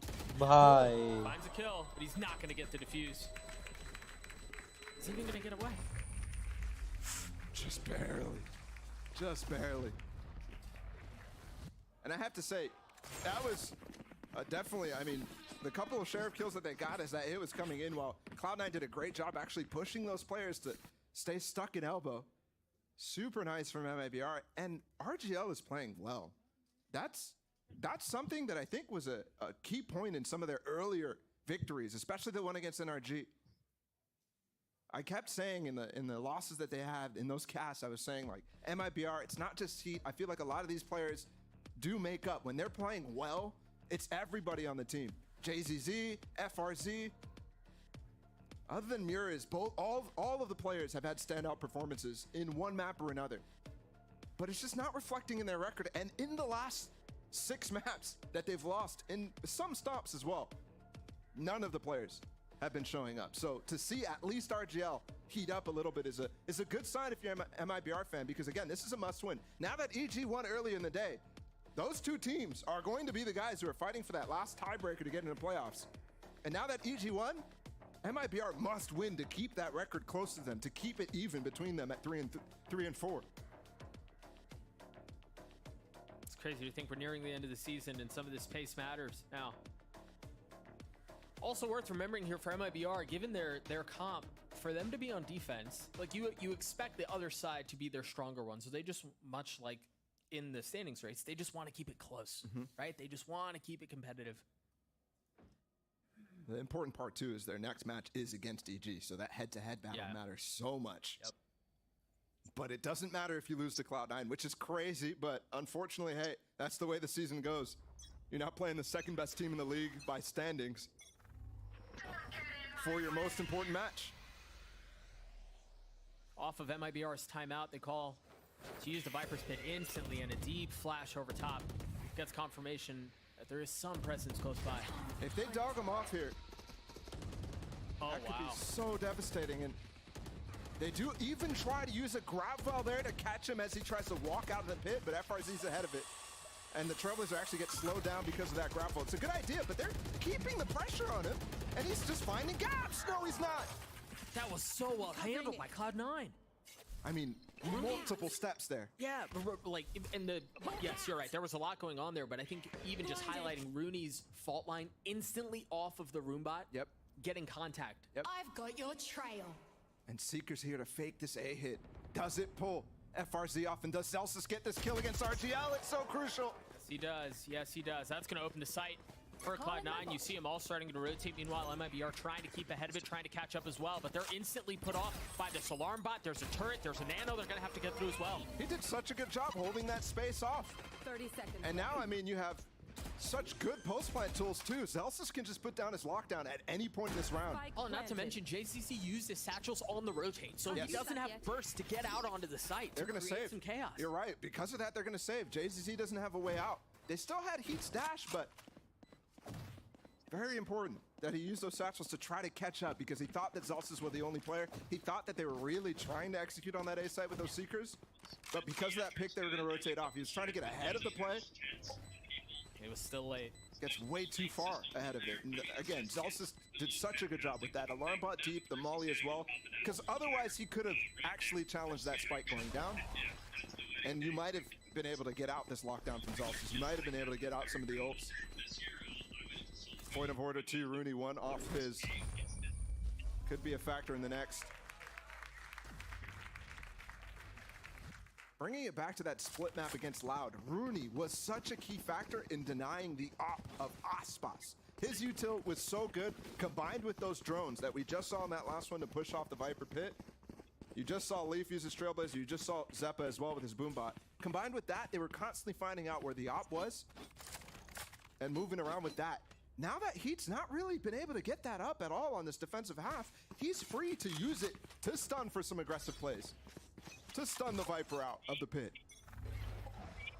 Closest he's gotten to it is Marshall. Vandal this time. Trailblazers traded. Space taken by Heat. Dude, you're still seeing, it may not be the op, but you're still seeing Rooney's utility just bully people out of aggressive early angles. And it looks like Zeppa and Zelsis might end up sending it on this B site while the spike is rotating around with this Cosmic Divide. And MIBR is backing away, and they're not going to actually have information that this is not a hit. Zeppa again, false start, but it doesn't matter. There's nobody on this side. No way you push this. Another instance where Cloud9 are just going to be able to waltz into the site and get whatever they want. By Meanwhile, they're himself? finding value elsewhere. Two. Planted. Oh, One and they for know. one. Yeah, now they've realized, guys, we've been tricked. भाई क्या play था भाई. And it just gives so much time for a disgusting setup here. All because of the stinking kids on that B site. Zeppa. Throwing them for a hunt. There's still a आप shot. काफी चुप बैठे हुए इस वाले match में. There's not. It's planted for heaven. Never mind. काफी चुप बैठे हैं अब इस वाले मैच में. हाँ पता है And the boring है. crazy part too, JZZ just used his ult too. And they don't even realize it's planted for heaven because they had no control even close to it. What a beautiful fake from C9. Rooney is calling circles. मैं थोड़ा phone पे बैठ के right reel now. देख He's रहा making a हूँ. fool out of him. Oh my goodness. भाई. I mean, I was worried when the hit first came through because I only saw the lockdown and I saw 3 members of MIBR start to go mid and okay, they may not be biting on this or they're going to start to rotate away, but I think the investment of the Cosmic Divide was enough to really sell things. Well, I also think that the reason why they were mid is they weren't worried about it. They thought they were already convinced themselves that it was a hit. So they were just staying out of that lockdown in heaven. And it's surprising to see them not actually go look for flanks or anything there too, because that could have given them extra information with the space that they could have had. So now, we're in round 9, they have to eco. Heat with his knives, they have a judge in JZZ's hands. But here's the breach ult now, potentially too, on this B site. They noticed what happened on that A. Zelsa's gonna rotate around. They've dry walked out so many times. Same fault line we saw from a couple of rounds ago. But once again, B is open. How often is this going to happen in this game? It cannot continue. 3 times now that they're going to be able to get into a site for free. Spike planted. Not a single bullet fired. And there's some flank presence now. But Rooney's putting himself in such a way that he can secure the round by playing on the pivot. And that's going to be the cue, surely. The Trailblazer, there's the Rolling Thunder. They just want to take the fight, but yeah, I mean, they're swinging out on this. They don't know how many people are back here, so this is dangerous to Jake to actually explore. They just confirmed everything, though. I mean, they know that Jet's close by. They know that Sky is close. And they just had Leafs Trailblazer go through spawn, so they have a safe exit path now. It's just a matter if they can take it before the MIBR players get here. 1 enemy remaining. And it doesn't matter, the choke is just too hard. Yeah. You need the rest of the presence there. Ooh. And a message sent. I don't know if they need more messages sent. This score is enough of a message, I think, at this point. They've communicated plenty. It's perhaps concerning for MIBR for a couple of reasons, right? Obviously, they're getting walloped right now. They look entirely lost on the map. Cloud9 have found success on both extremities without really exploring mid very much at all. But this is where historically we've seen Heat try to make a play and just continue to end, right? And I worry about that a little bit here. We haven't seen it yet, but I know he has the propensity of doing that. I don't know. He definitely has the most first engagements. Like, he's up there as the most first engagements for his team. Close to 38%. But I feel like that's actually, he's losing confidence in that in the last couple of matches, and you can see he's oftentimes not even close to taking that first fight. There's the first fight, and finally FRZ is able to take out Leaf, but they're actually pushing up, clearing screens with the spike here, all 4 players, and they might start to run circles again. A freeze called. You gotta be careful here. You run too many circles, you'll end up dizzy. RGL, the only one close by. And off of the freeze, MIBR confused as to what's going on. I don't know that they can get. I would wonder to see if Zelsis goes for a fake tap. Yes. To try to bait some peeks out right now. And they just stunned in spawn, but it missed RGL. And because of that, they're going to have to commit to A. The thing here, MIBR had full information. They had them surrounded. So they knew they had to be up in screens and on site. No ults for Cloud9 here. Just guns. You're starting to see some of that utility dropped out from Zelsis onto the site. Meanwhile, the rest of Cloud9 trying to scale forward. Heat online with the op. He's going to have a chance at a second too, depending on when the swing comes through. Jake's timing not great. Another kill for Heat. And another round for MIBR. Very nice. You see the swap from Cloud9 over towards A. It's somewhere where they haven't explored very often in the last few rounds, and they get punished for it. FRZ's allowed free reign of rotating off of mid in that instance, and Leaf as well to be taken down. It's huge. I mean, you've seen how often his Trailblazers used as a spearhead. And there it's not able to be used in that way. Nobody able to flash off of it too. 7-3 is still not a pretty score line. So MIBR need to catch that again, and potentially even more. This map is not nearly as defensive-sided as it used to be. And here we go, flash up, but will he check the corner? No, again the same mistake from Zeppa. This time a little bit of spam traded back. FRZ took some damage for it. But you're right, that's now twice that we've seen Zeppa try to take that space mid and get punished by the same angle.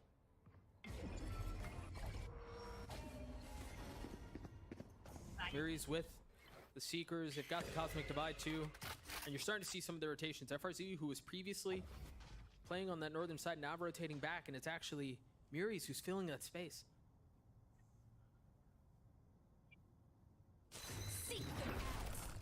Seekers bested. Rooney just got his fault line back up.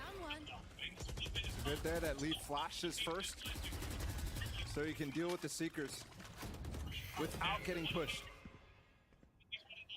But there's still two players right next to him. Will he make a play for it with a stun? It looks like they did just stun, but it's not going to find the sky. And again, multiple instances of this now too.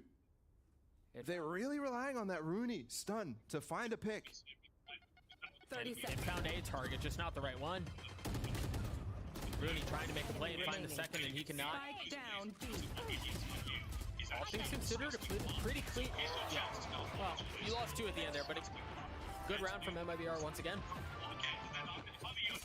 Last round. Plenty of money on both sides too, as we go into this final round. That nade timing from JCC is really nice too. I think something that MIBR in the last two rounds have done really well is actually find those gaps when Cloud9 is slow walking and dry peeking, and using utility to peek off of that. Obviously too, the mistakes that Cloud9 made in the last two rounds.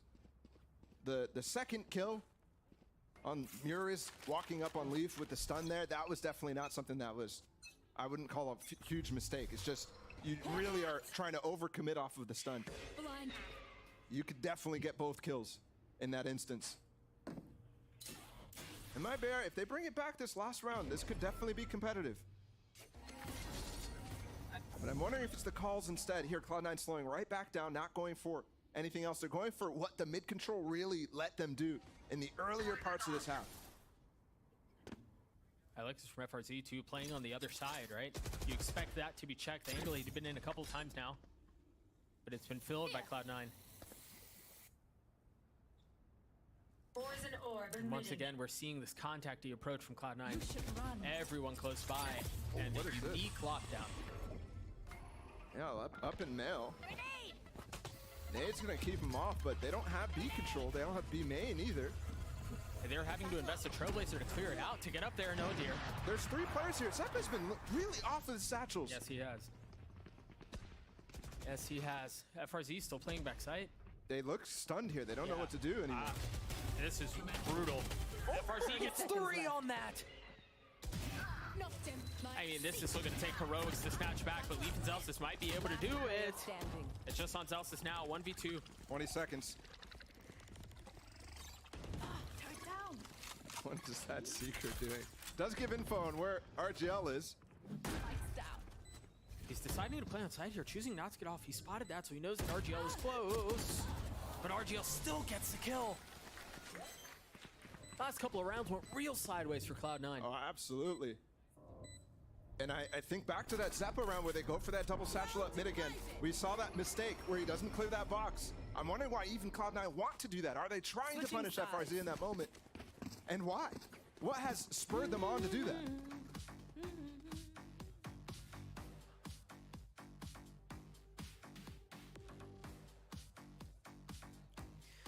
$7-5 half for MIBR, for Cloud9, excuse me. We're going to throw it to Mel, who's standing by at the telestrator, to break a little something down for us.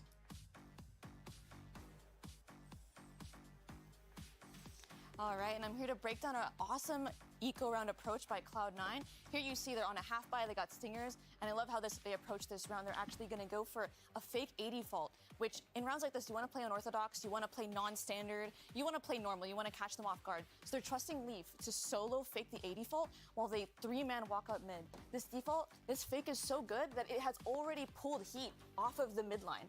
That allows C9 to take all this space for free. Meanwhile, Leaf is just getting this early control, solo faking with the flash, and Leaf actually goes above and beyond his duty. He actually gets a kill here. He actually walks up, gets this really important kill while they fully know his location. And with that map control, even though he gets this trade, this is heavily favoring the attack, and he goes back, gets his Seekers at the bottom of A ramp here, right here, gets his Seekers, and they turn this into an A fake. They know they have a lot of time because of how quickly they were able to get all that space. They pulled the A fake, and now I want to point out this really cool detail from their post plan as well. Just a masterclass by C9. This entire round has so many layers to it. So here, they're running up to B. It's a free site, not a single soul on the site. And you're going to see Leaf actually get under hell with the teammate, and they're going to double bait. Zelsis is playing an angle that can't even be seen, and he's gonna bait for his teammate. He's gonna die, so Moody's isn't even gonna like clear him after he gets a kill here. And that's just, I don't even know what you can say. They're just outclassing, outplaying them in every moment of this round. And on top of that, in the post plant, they planted wide, and what you're gonna see is you're gonna see Rooney actually go back, play his flash, play his breach charge as well. Let me go to the lineup spot. They know they have Astral, so you see where Zepp is playing here. He's playing close, and even though RGL has the read on this really good spot, Rooney wins the gunfight, and that allows C9 to get a huge economical advantage over the other team. Dude, the Melistrator, did you see that? The graphic and everything, that was dope. It's beautiful. Clean. I love it. Really nice insight on a crucial swing round, I think, that really hurt the confidence in MIBR, but they did have a resurgence of that. But I think it was based off of Cloud9's mistakes, bringing them back into this. They maybe think, okay, actually, hold on. They're not as good as we might think. Even though they're second in the league, even though we know this is a must-win, but a tough situation for us, they've made it close here on Split so far. Close enough to now get on what should be their stronger side. Remember, the double duelist comp they're running on attack should be a bit more difficult to weather here if you're Cloud9. Something that's found major success in the meta. And the interesting part is, when Cloud9 played against Loud, they were still running that Gecko way back when, and not going back to the double duelist that I think everybody has now picked up on. Almost. Almost everyone, yeah. Other than Cloud9 and MIBR, these were the final stragglers, and MIBR going into it with this change. Now, this Trailblazer finds a lot of information in rope, but also feints. Mel was just talking about how a lot of this early utility usage can actually serve as a feint to pull people off of their intended positions. But here, Cloud9's not intending to hold mid. Seems like they're much more intent on holding B. They've got 3 members close by and a 4th on the way. I mean, by the time they arrive, though, the round may be over. MIBR have already lost 2. Make that 3. Spike there are only 2 that remain. This flank, though, could cause a lot of trouble. Yeah, but I mean, with a maybe once your position spotted, though, it's just going to be so difficult to convert much more. And it's not proactive there from Medfarsi either. He had definitely a timing. We could see that, but he doesn't. But he's also not looking to find it. If he peeks out, finds the person up on top of rafters there, that's a free kill. Toxins going up. And now Rooney's watching it, so the timing's way gone. Yeah, I mean, Cloud9 are able to take the space, settle into the positions that they want to hold with the delay, and now they know where JZZ is. He's cleaned up. Cloud9 get to 8. Both pistols, one from Cloud9 too. And while they have had an eco round win, I don't think this game is going to require many more if they continue on here. And again, these two teams are very good at bonuses, so we're looking to see if Cloud9 can get there and convert. I think one of the things we saw in that first half is a reinvestment, which not many teams do on the bonus, but it's definitely come to prominence. So how do they keep as many up in this anti-eco as possible to make that bonus really, really good? Or does MIBR have something up their sleeve to even prevent them from getting there? Really aggressively peeking into the angle, and he's overstayed his welcome. And look at this wall. They didn't really consider this. This wall is for sure going to be a B hit. That brings him back into it, but they only recovered a Marshall, so Rooney not too worried about that, and the shorty finds nothing too. The kills are coming way fast. right back into it for Cloud9. And just way too fast for MIBR to handle. Yeah, Rooney had a mistake, if you will, at the very beginning of the round, but well handled by Cloud9 afterwards. I think that wall actually gives so much room for spam through. Seppa with a long-range stinger kill there. Onto Heat, who went for that dash deep. Here's the bonus. Rooney still not investing. This is the moment where I would see, you know, Zeppa, Leaf, buy a Vandal in this case. He's just going to stick with the Sheriff. Buys it for himself. And you showed who you could do with it in the previous half too, so. Let's see if we can do it again. Deep flash early. You see these Trailblazers once again pass right by one another. Info gain from both sides, but the info for the attack is, or the defense is much better. They know they're in a spread default at this point. And you could tell here the setup for Cloud9 is to try to catch one of those lurkers who has a Vandal up top ramp. MIBR in this case, they have to be aware that they don't want to give him it. Problem for the setup is definitely could get caught in a pinch, but this flash should actually break up the setup and force them to fall off, and they do. I mean, that was literally as they got up there. The timing on that flash was nuts. They just put the wall and the word back up towards A from MIBR, and off of that, they're actually rotating into mid, trying to clear some of that space out. It seems like they may want to end B here. Yeah, that is a very important step that they just did right there to clear inside of that vent so that they can't get quick flanked. 30 seconds There's still maybe a bit too much delay here. Yeah, Heat is past the gravity well, but now the rest of MIBR follow through. Do they check Celsius? Who still has an alarm about to hold one side, but he's still playing into it. He's still trying to challenge and not able to get one, a 1-for-1 here. How are they doing this? I'm not really sure, to be honest. Jake still has a stinger. 10 seconds left. Just way too many numbers to deal with. That's the spike right there. And that was Leaf from a distance. And he's gonna get stunned up. He has to stick this plant. I mean, oh, it missed. It missed. He gets the plant, but not the kills. Leaf is too fast. I mean, a sliver of hope there for just a moment. I'm glad this game got a little patented esports Doug oh no moment out of you. But that's a bonus conversion that I honestly think MIBR had great chances with the call that they made. But what a smoke there from Jake. Look at how it allows him to pivot around the site and still able to fight the players coming out of heaven, fight the split, while not worried about the players coming out of B main. And that's just so vintage Jake, man. I remember having a conversation with him around his play style and how he loves to scrap, right? He loves to fight as a controller. He's not hesitant to take some of these aggressive angles and aggressive positioning to try to give his team a numbers advantage, and you just saw it there. It's things like that that combine to make Cloud9 the best defensive team in this league. They're unbelievable. 60% win rate on defense. Their record obviously impacts that significantly. This was cheeky. You see how far MIBR contacted up before finally bursting into vent? Try to catch someone slipping. Try to catch someone asleep. There's just no one there. You had a deep alarm bot out from Zeltis to make sure no one's cleared all the way through. It was a cool delayed dive there. Out of heat, but doesn't catch anybody, and I think they're really playing it like they have a game plan against a double controller, against a Viper who's really trying to put that orb down and trying to hold on to mid. But Cloud9's foregoing that step entirely and often giving up B heaven. Jake, once again, aggressive angle and rewarded. What a flash. I mean, what a shot. Just quite literally flawless out from Cloud9. It's beautiful. Beautiful stuff. And that was definitely a pretty decent investment there if you're MIBR. So they'll go into this potentially missing some pieces of util. One enemy remaining. Everything perfect there. The way Zepp is swinging on that backside wall to make sure that nobody's pushing Jake up where that new box is. Cloud9 have not lost a round on this half so far. 4-0. Withstood everything that MIBR throws you, even on these dangerous rounds. That eco earlier on, that one's dangerous. And then here as well, a stinger by that MIBR, honestly, it feels like, hey, Cloud9 did this to us. We got to be able to do it to you too. Anything you can do, I can do better, but in this case, it's just not working out. MIBR are struggling. They are, and the truth is, I mean, they opened the first half in a very similar way. They looked like they were in trouble. They looked like they were on the verge of getting blown out.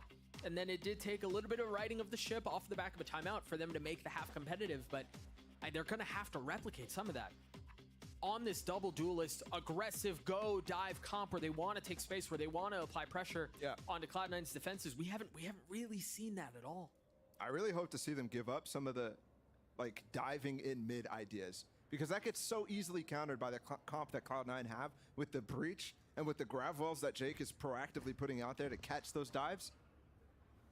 I hope to see them continue to split B, because if Cloud9's giving it to you, you should go for it. But this is the reason why I think this is difficult. Cloud9 on that first half, yes, out of the timeout, MIBR was able to bring it back a little bit, but it was off of Cloud9 making proactive plays. Here's another proactive play, but instead it's a trade. And that does favor the attack. But how do they actually use this space? I think Heat's in a great spot here. And okay, it looks like Zelsis is aware of it. Look at, he may have caught a timing. Zeppa also satcheled up top, so that's a tradable kill if Heat even goes against Zelsis. Definitely Cloud9 spread more thinly than they normally are, even though it's a 4v4. And decisions for Heat. When does he strike? Where does he strike? Choose to bide his time.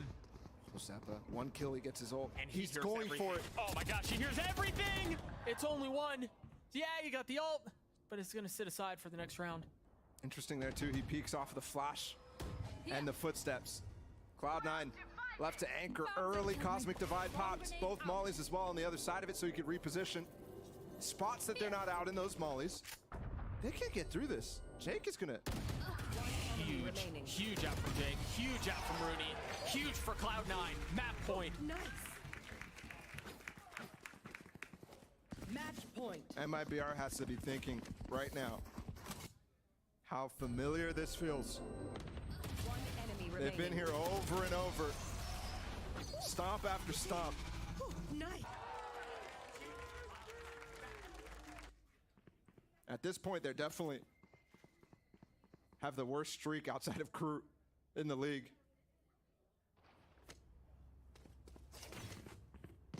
And honestly, it has shifted so hard since that NRG game. And Bazooka talked about it. They just don't look like themselves. There's going to be the aggro again. He didn't see RGL right there, it looks like. But somebody else called it out. RGL's dead. A little bit of pressure from all the way down on the opposite side of the map from FRZ. And the spike's just sitting there. They can apply so much for Cloud9 here to keep that back. Oy, oy, oy. Dude, I don't know that MIBR are going to get out of this. Player standing. What a mess. Flawless. What a mess. Cloud9 13-5 against MIBR. Destruction. It's just such a nice look for Cloud9 to be able to do this over and over, week after week. They definitely look like they're playing the cleanest Valorant right now. Against opponents that they should defeat, they soundly defeat. And compare that to Loud right now, who is struggling to put down some of these. Even though they're still undefeated, Cloud9 has improved so much. Curious to see if this continues on map 2, because we're going to Lotus next, and I think MIBR was thinking, hey, this is a map that we've gotten our 2 wins on. We've gotten 2 wins on this map. But this is going to be a struggle against Cloud9, who have just looked so good with that Leaf Neon too. I'm wondering if we see destruction again. That very well may be on the cards again. 13-5 for Cloud9. Lotus on the other side of this break. We'll be right back.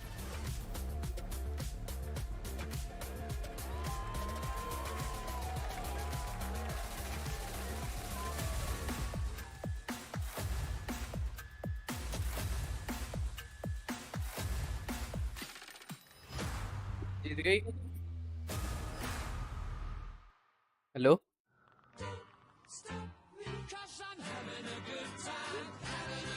Hello hello hello मगन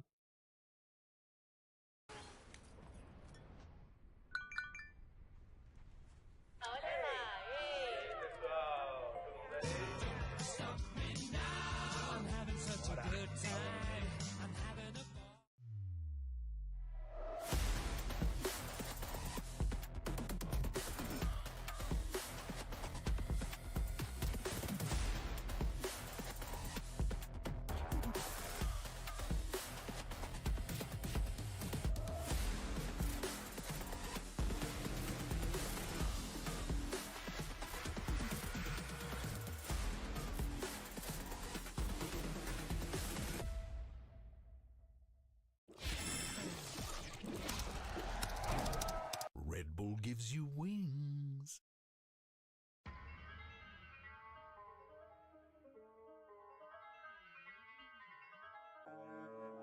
Came through with it again. They know that I got spirit with a pen. Don't know why they try to compete when they know that.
Around there. You know, this is such a struggle. How did you do this? Think you can reach me? All the sand is in the water. Oh, what you gonna do now, buddy? Huh? You like that? How dare you? Come here, you. You do it, Oh, what you gonna do, huh? You like that? Get cheese, loser. Wait, how come he's not, I can't see his HP. Oh, how do you make flower pot? You cook the clay and it becomes brick, and then you use Cave 3 bricks golem. to make a flower pot. What you gonna do, huh? What you gonna Is it do? lagging or is it the spawn thing? Oh, it's a spawn thing. Did you guys? Oh, is that the chords? Ace? Dead. Thank you. How you like that? Dead. Easy. Easy. Hiya! There are fucking sharks in this game, by the way. I want everyone to fucking know that.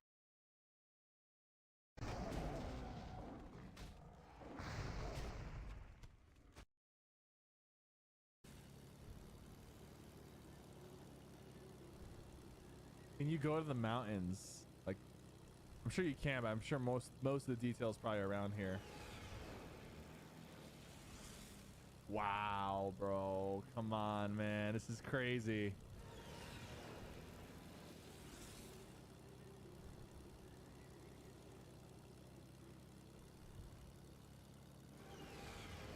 Let's get up there. Let's see how high we can go. Wait, I'm stalling out. Oh, I went too high. There's a height limit.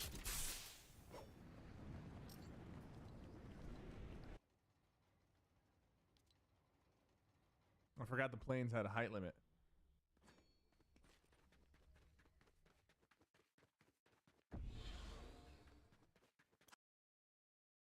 So consistently good. It's crazy too because 5-7, like 5 rounds on attack for MIBR on split when you lose pistol is actually good. Like that's actually a decent, you can work with that. And so I'm looking at this, I'm like, okay, maybe we're starting to see, we can see a crack from C9.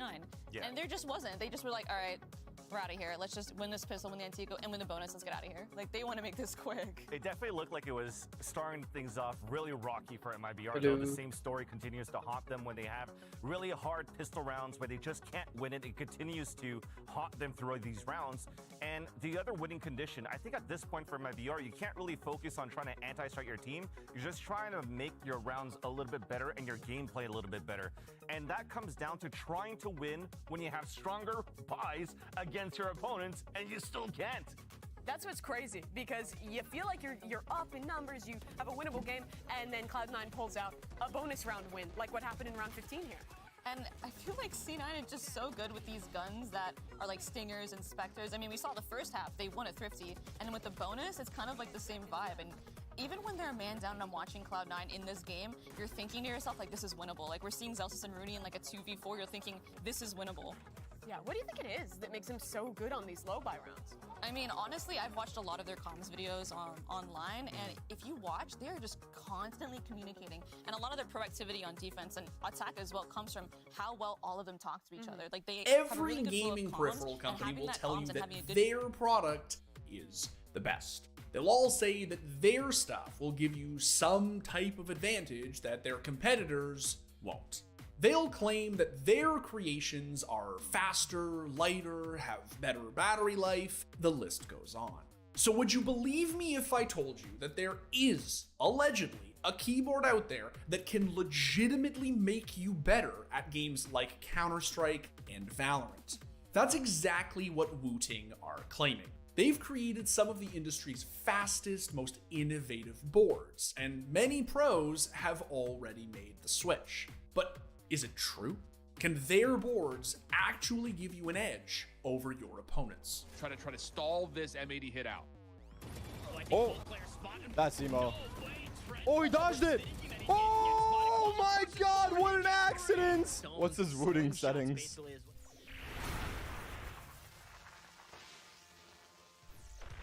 Alright, so a few months back, we made a video about Corsair's K100 Air. An expensive, wireless, ultra-thin keyboard that certainly looked interesting.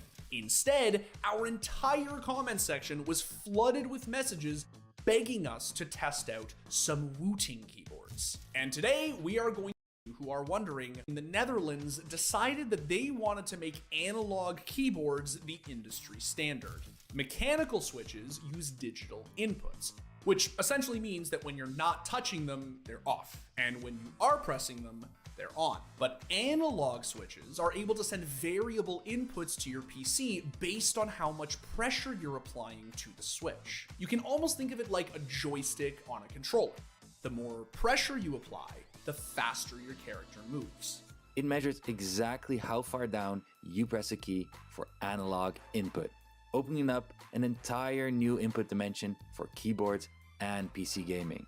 As you can see right now in the Witcher 3 Wild Hunt, I can control exactly how fast I want to move. Analog switches had the potential to offer drastic improvements for competitive gamers, video editors, and even audio engineers. So Wooting's initial announcement garnered tons of hype. Fast forward a couple years, and the Wooting 1 hit consumer hands in August of 2017. Aside from some software-related issues, for the most part, users were happy with their purchase, and they released a full-size keyboard the following year. But they weren't done there. Wooting wanted to improve on their initial creations. So in May of 2019, they announced their own switch. Unlike normal switches, Lecker linear switches have a magnet on the stem and react to the Hall effect sensor on Wooting's PCBs, which gives you a full range of analog inputs from 0 to 4mm actuation.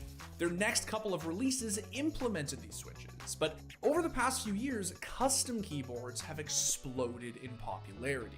More and more people have started participating in this very expensive hobby, customizing every aspect of their board to suit their particular needs, with many of them building boards in smaller cases. So the next logical step for Wooting was a 60% keyboard. They crushed their initial production goal of 75,000 euros, raising over 250,000 euros from nearly 1,300 contributors. And once everyone got their hands on the 60HE midway through last year, the consensus seemed to be that Wooting really created something special. Pretty much every tech reviewer was praising it and calling it the best keyboard on the market. The whole experience here with the Wooting PCB and the, inputs that feel this good, I don't think that there's any custom keyboard out there that could make me switch off of this setup for gaming. Overall, I think what we have here is probably the best gaming keyboard you can buy right now. Like I said in the beginning, this is hands down the best gaming keyboard out there. And the hype surrounding 60HE only grew when some of the biggest names in Valorant and CSGO began using it. I remember the first time I saw it was Ye using it on a LAN, I forgot what it was, Masters or Champs or something, but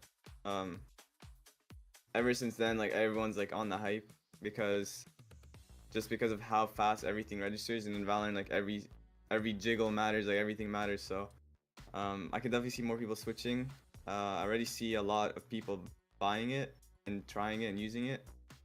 And yeah, I think it's only up from there for them. So since plenty of top TAC FPS pros have already made the switch to Wooting in the last couple of years, we thought it was time for us to test it out and see what all the hype was about. Thankfully, Wooting were kind enough to send our Valorant-loving writer Niall a 60 HE to test out. And here's what he had to say about it. And now, the guy who actually knows what he's talking about. Alright, so first off, I just want to say a huge thank you to Wooting for sending me a 60 HE to test out. This video isn't sponsored, so as always, I'm just here to share my honest opinion on the product. It ships with the keyboard, a wrist strap, keycap puller, and a couple spare switches. It also comes with this really wholesome postcard that says you can write down a favor and Wooting will do their best to make it happen. I haven't done that yet, but it's a nice little personal touch from Wooting. Anyways, before I began playing around with the keyboard, my biggest worry was that it wouldn't sound as good as the custom that I built last year, and it doesn't. That being said, for a pre-built gaming keyboard, it still sounds surprisingly good. I honestly think that it sounds better than almost any other pre-built. The stabilizers sound better than expected, but they could definitely still use a little bit of work.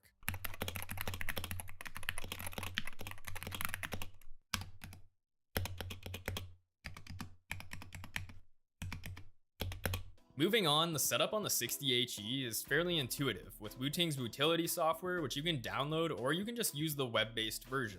This allows you to set up a pile of lighting effects. You can also create profiles and set the actuation point of each individual key to meet your specific needs. But if you're unsure of how to set this properly, then I recommend checking out Wooting's Discord server. There's a lot of great info in there and a lot of people who are willing to share their profiles for different games. I even imported Ethos' Valorant profile just so I had a starting point before making my own settings. But to start things off, I just wanted to see how responsive the Wooting could feel. So I set the actuation to 0.1 millimeters and turned on Rapid Trigger and Tachyon mode. Rapid Trigger allows you to set just how fast your keys reset as you start releasing pressure from the switch, and Tachyon mode gives you sub 1 millisecond input latency at the expense of the RGB effects. But honestly, I really don't care about RGB effects.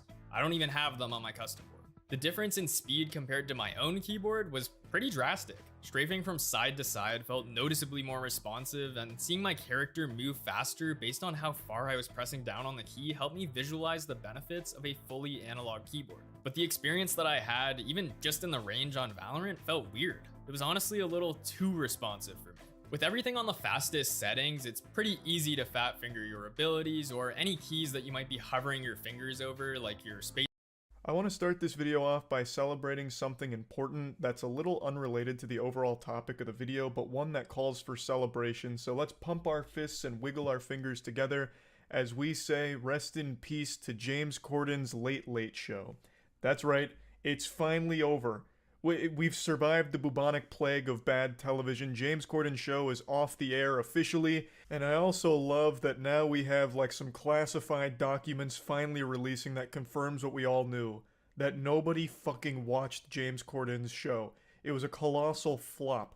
It was losing 20 million a year apparently before they finally decided to take it behind the barn and put it down for good, just execute it.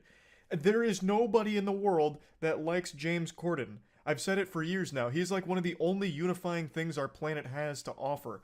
We all have our differences, but somewhere embedded deep in our DNA is this common ground of disliking James Corden. And for some reason his shows existed for so fucking long now. It was always a mystery, and I thought maybe I was just boofing. This is the first out of 1,000 deaf people that we're gonna help hear again. And she hasn't heard her mother's voice in 4 years. Can you hear?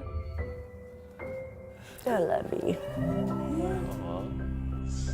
Next, we help Kaylee, Sudi, and even entire families hear their loved ones again. But they are only a few of the 1,000 people that we are going to help hear again today. We got our hands on over $3 million of cutting-edge hearing technology that, unlike old hearing aids, analyzes people's specific hearing needs, allowing them to hear again without causing any damage. Can you hear me talking now?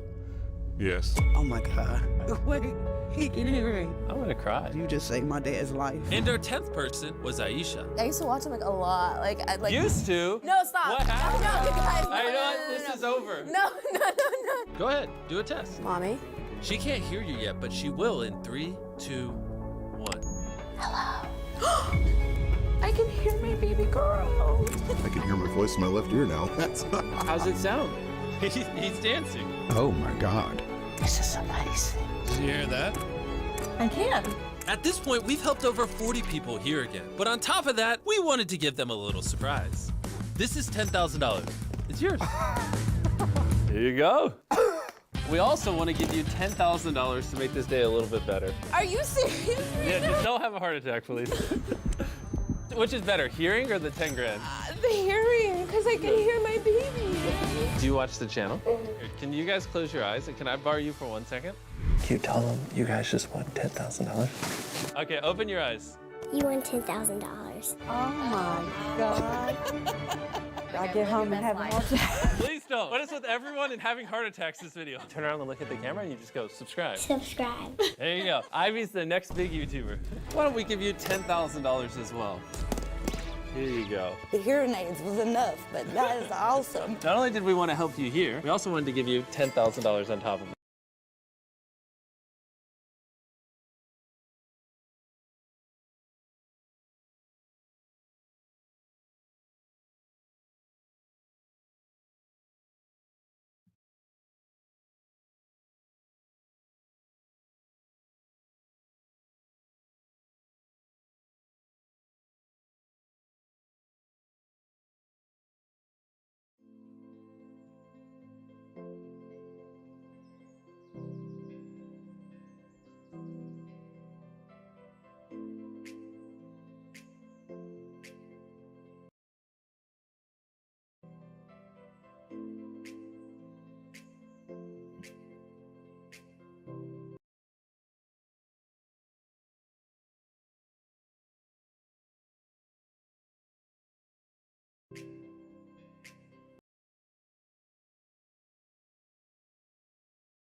I don't have iron. This farm produces over 150,000 iron per hour, and I'm gonna build it. And to put that into perspective, that's over 15 of these farms in one. And if you want to see the constant flow of iron golems, then make sure to stay until the end of the video. Anyways, let's begin. Between this video and the last video, I've done the work. I built this slime farm and this raid farm, and I didn't record it. And because of that, I already have a perfect place to build this farm, right next to the other laggiest farms on the server. Because why not? And now I need to find a design that doesn't include building 343 cubes, because I don't want to build that.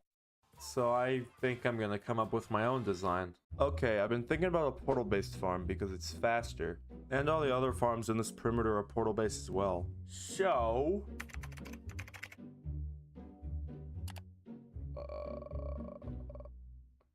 wait. What if I like make this like 80 times bigger?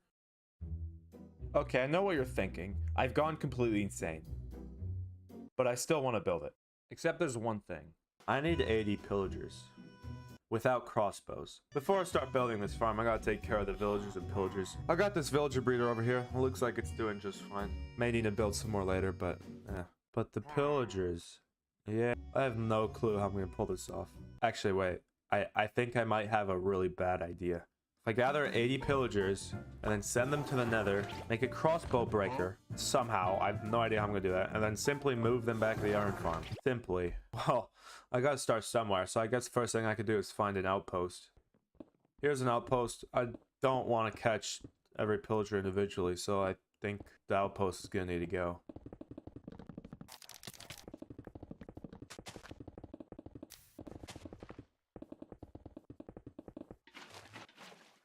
It's gone. I created this bad omen farm, just collects pillagers and throws them in the nether. Wait, that might be a small problem. I think the best way to do this will be to have a crossbow breaking station within a rail system to move them.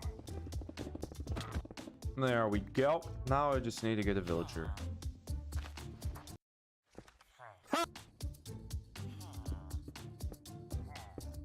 There we go. That should do it. All I need to do is AFK on the other side for a bit. And looks like it's working. Now I wait. Okay, I left this thing overnight. I don't hear any crossbows. That only might be a good sign. Oh, shit. Wait, is Jerry dead? I named him, okay. Did I seriously miss a piece of snow? Okay, before I try again, I need a place to store all these pillagers. Wait a minute. Actually... I'm gonna store all the pillagers on this rail line. It's probably a terrible idea. Okay, now I just gotta wait until we get more pillagers. Okay, it's the next day. We got a lot of pillagers. But before we start that, we gotta name them all. Now, what should I name them?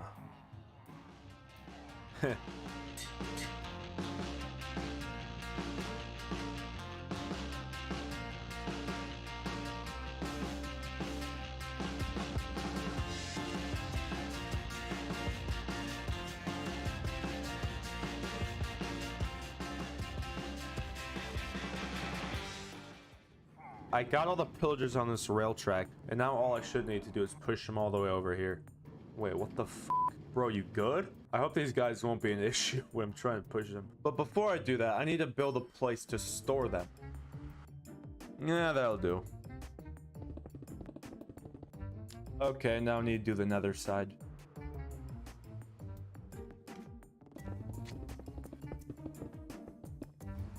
Okay, I guess I'm gonna go start transporting the pillagers then.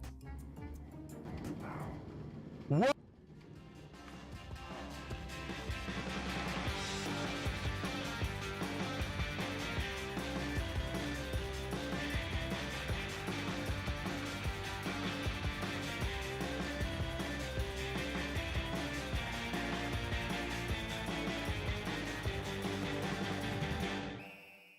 Okay, I got a pit full of passive pillagers. That might be the best sentence I've ever said. Now that I got the pillagers out of the way, I guess I can start the materials. Materials for this farm are simple, but also complicated. There are not too many types of materials, but I need a lot of everything. So I better go do that.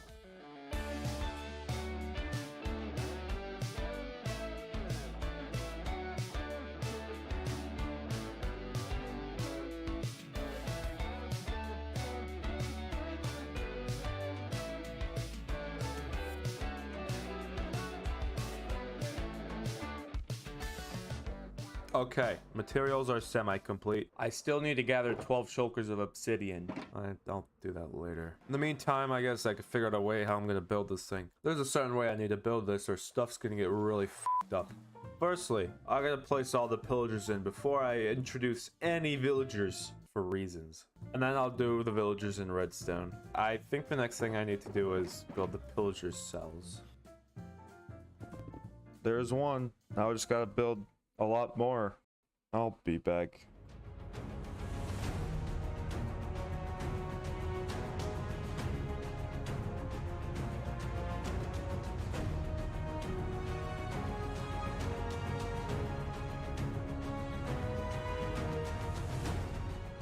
Here are all the pillager cages. It may seem like a lot, but wait until I make the villager cages.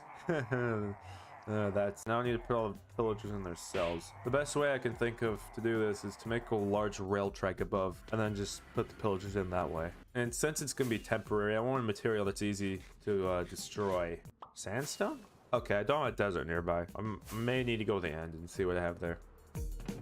That's plenty. Now I need rails and redstone. Redstone should be easy because I just recently built this raid farm that gives us a ton of redstone. And then at spawn here, I got some rails that I could use. That should be all the materials I need. So now all I just gotta do is build a massive rail system. This is gonna be fun.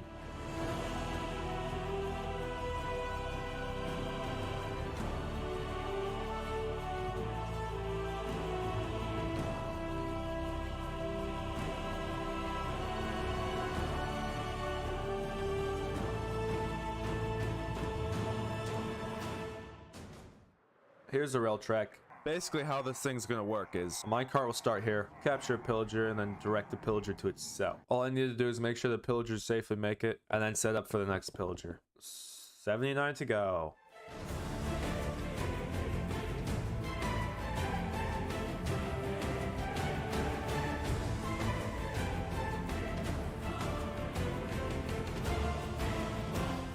Pillagers are done. That wasn't as bad as I thought, but now the real pain begins. Villagers, yeah, those things. This is gonna be so much fun. I have to do this correctly because villagers are the most misbehaved creatures in the game. Well, here it goes. Okay, here's one of the cells I need to build. There'll be 3 villagers and 3 beds per cells because of math. Each villager needs to sleep every night or the farm will break because that's how iron farms work. Oh, and also, I need to make 320 of these. Yeah, that's a little more than 80. Yay.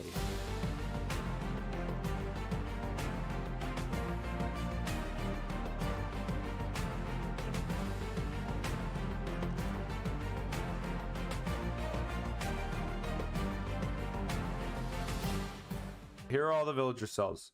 Wait, beds? I forgot about beds. I need around 2 shulkers of wool. So I made this wool farm a while back, and I'm hoping... Ah, perfect. Okay, that should be enough for 900 beds, I hope. Oh yeah, there are 900 villagers. And also, while I'm doing that, I think this may be a good time to set up the obsidian farm. I'm just gonna let that sit for a while. In the meantime, I guess I can start placing down all the beds. Okay, I feel like this is coming together nicely. I just need to find a way to transfer all the villagers to their chambers. I think I may have an idea. I built the villager chamber here. If I run a rail line beside it and then use an activator rail. Yeah! Now I need to do this, but for every cell. I'm going to start out with the sandstone. I'm just going to do it like the pillagers where I have several rows coming off of a main row. Now I'm going to put the activator rails in. I put the activator rails in so I'll know where to put the redstone blocks. And finally, this is one layer of the rail system. I needed to do it 3 more times. And then I'll be able to transport all the villagers.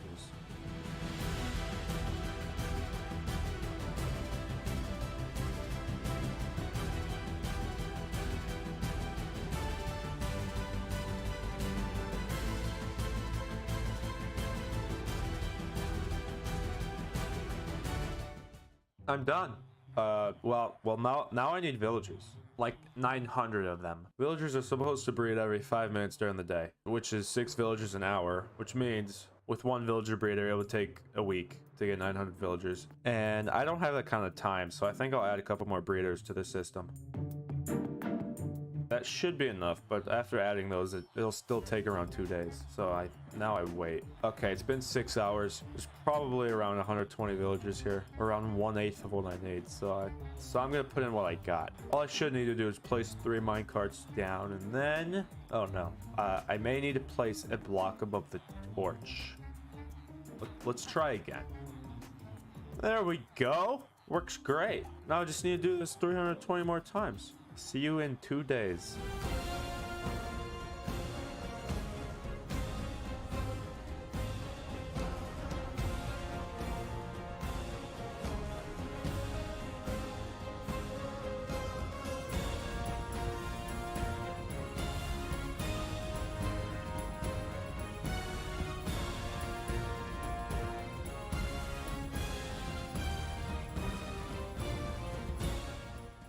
Villagers are done. All I have left to build is the redstone and the spawning platforms. Except there's one small problem. I still don't have all of the obsidian, so I think I'll go collect that now. Yeah, that should be enough. I'm gonna go ahead and finish this thing off. This should be one of the last time lapses. I promise.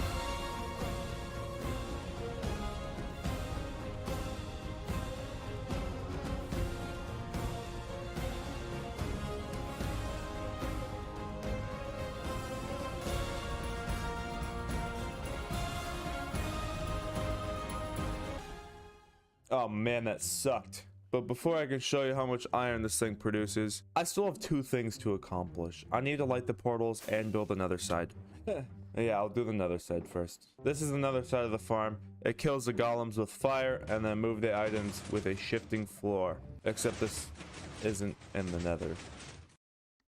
I'm gonna build this in the same area as the other farms in the perimeter, right under the bedrock. Wait, that's not gonna work.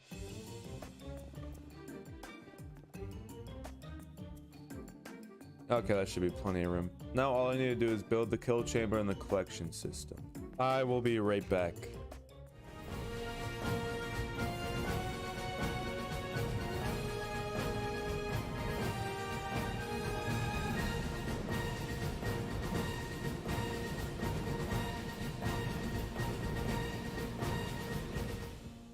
Alrighty, theoretically it should turn on and then the iron golem should start pouring through. I think. Now that that's done, I need to light the portals. I left this for one last reason.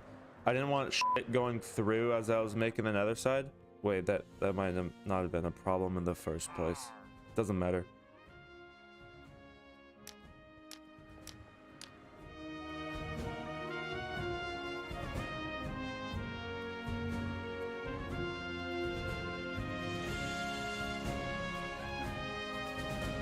It's done!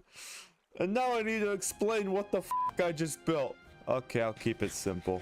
It's powered by a 35-second timer here, which makes these guys go up and down every 35 seconds. There's also a delay between each quarter of these, just so it doesn't mess up and all go at the same time, which makes a massive amount of iron golems that spawn and go straight to the nether. Then once they get to the nether, they're gonna die, and then all the items are gonna get sorted into the sorting system here, which is just gonna sort it from all the other junk that comes through there. And now I can show you the rates. To do this, I'm actually just gonna let this thing run for around 24 hours and just see what I get from it. Okay, all I should need to do is click this lever. I guess it's on. I'm gonna go to the nether and see what's happening over there. Holy fuck! Oh my god, that's a lot of iron golems. That's lagging my game a whole lot. I hope it doesn't crash. I'm just gonna wait 24 hours and see what this thing gives me. I'll see you in a bit.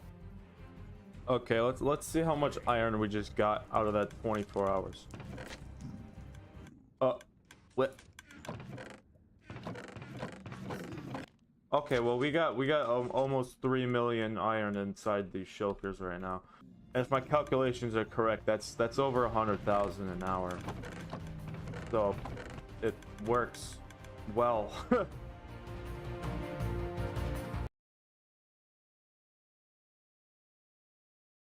Timeout called from Bazooka.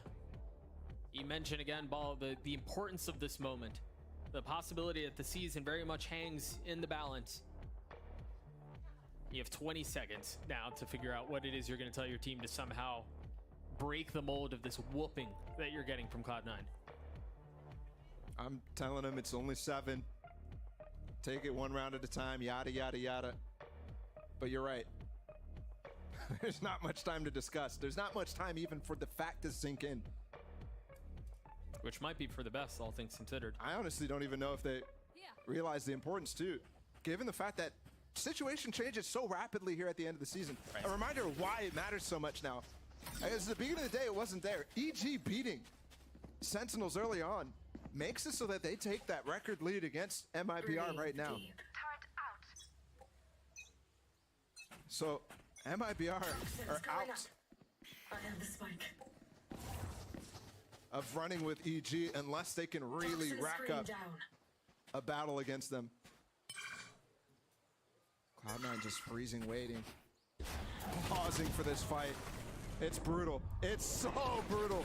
I mean, JCB what can't see destruction, anything, bro. He's flashed, he's stunned, he's dead. And you've overcommitted through the revolving door too. I love that from Cloud9. There's a moment in time where you realize, okay, they're gonna try to make a real play here. They're really gonna try to overstep, overtake any sort of advantage they can get. So MIBR forcing into that, going for the orb, not seeing anything see. Cloud9 is just waiting to spring that trap. And what a trap it was. A flawless round for Cloud9 as they get to series point. Out of the timeout from MIBR. Match point. I mean, no real no hope. anything. Yeah. No hope. You're looking at 8 rounds now in a row and you have no money for it. No hope. I mean, you're talking perfect Valorant just to extend the series. Yep. I mean, talk about digging yourself a hole. MIBR, unfortunately, have been on the receiving end of a significant amount of the one-sided maps that we've seen here in the Americas League, and we might see that tally get added even more unless Heat has something to say about it, but he doesn't. No, Leaf does. They are charging their way forward to playoffs, to securing, to clinching, and the information gained from Jake too. Cloud9, 2 more players stand with it before not only a secure grasp on that 2nd seed, but a guarantee of playoffs, which wasn't really in anybody's mind that they were going to miss at this point. But definitely a box checked. Position spotted, and once again, Miri's paranoid, taking damage, spam through the wall. Last player standing. And it's all on FRZ now. And with 4 targets to choose from, none of them found. Cloud9 continue to soar.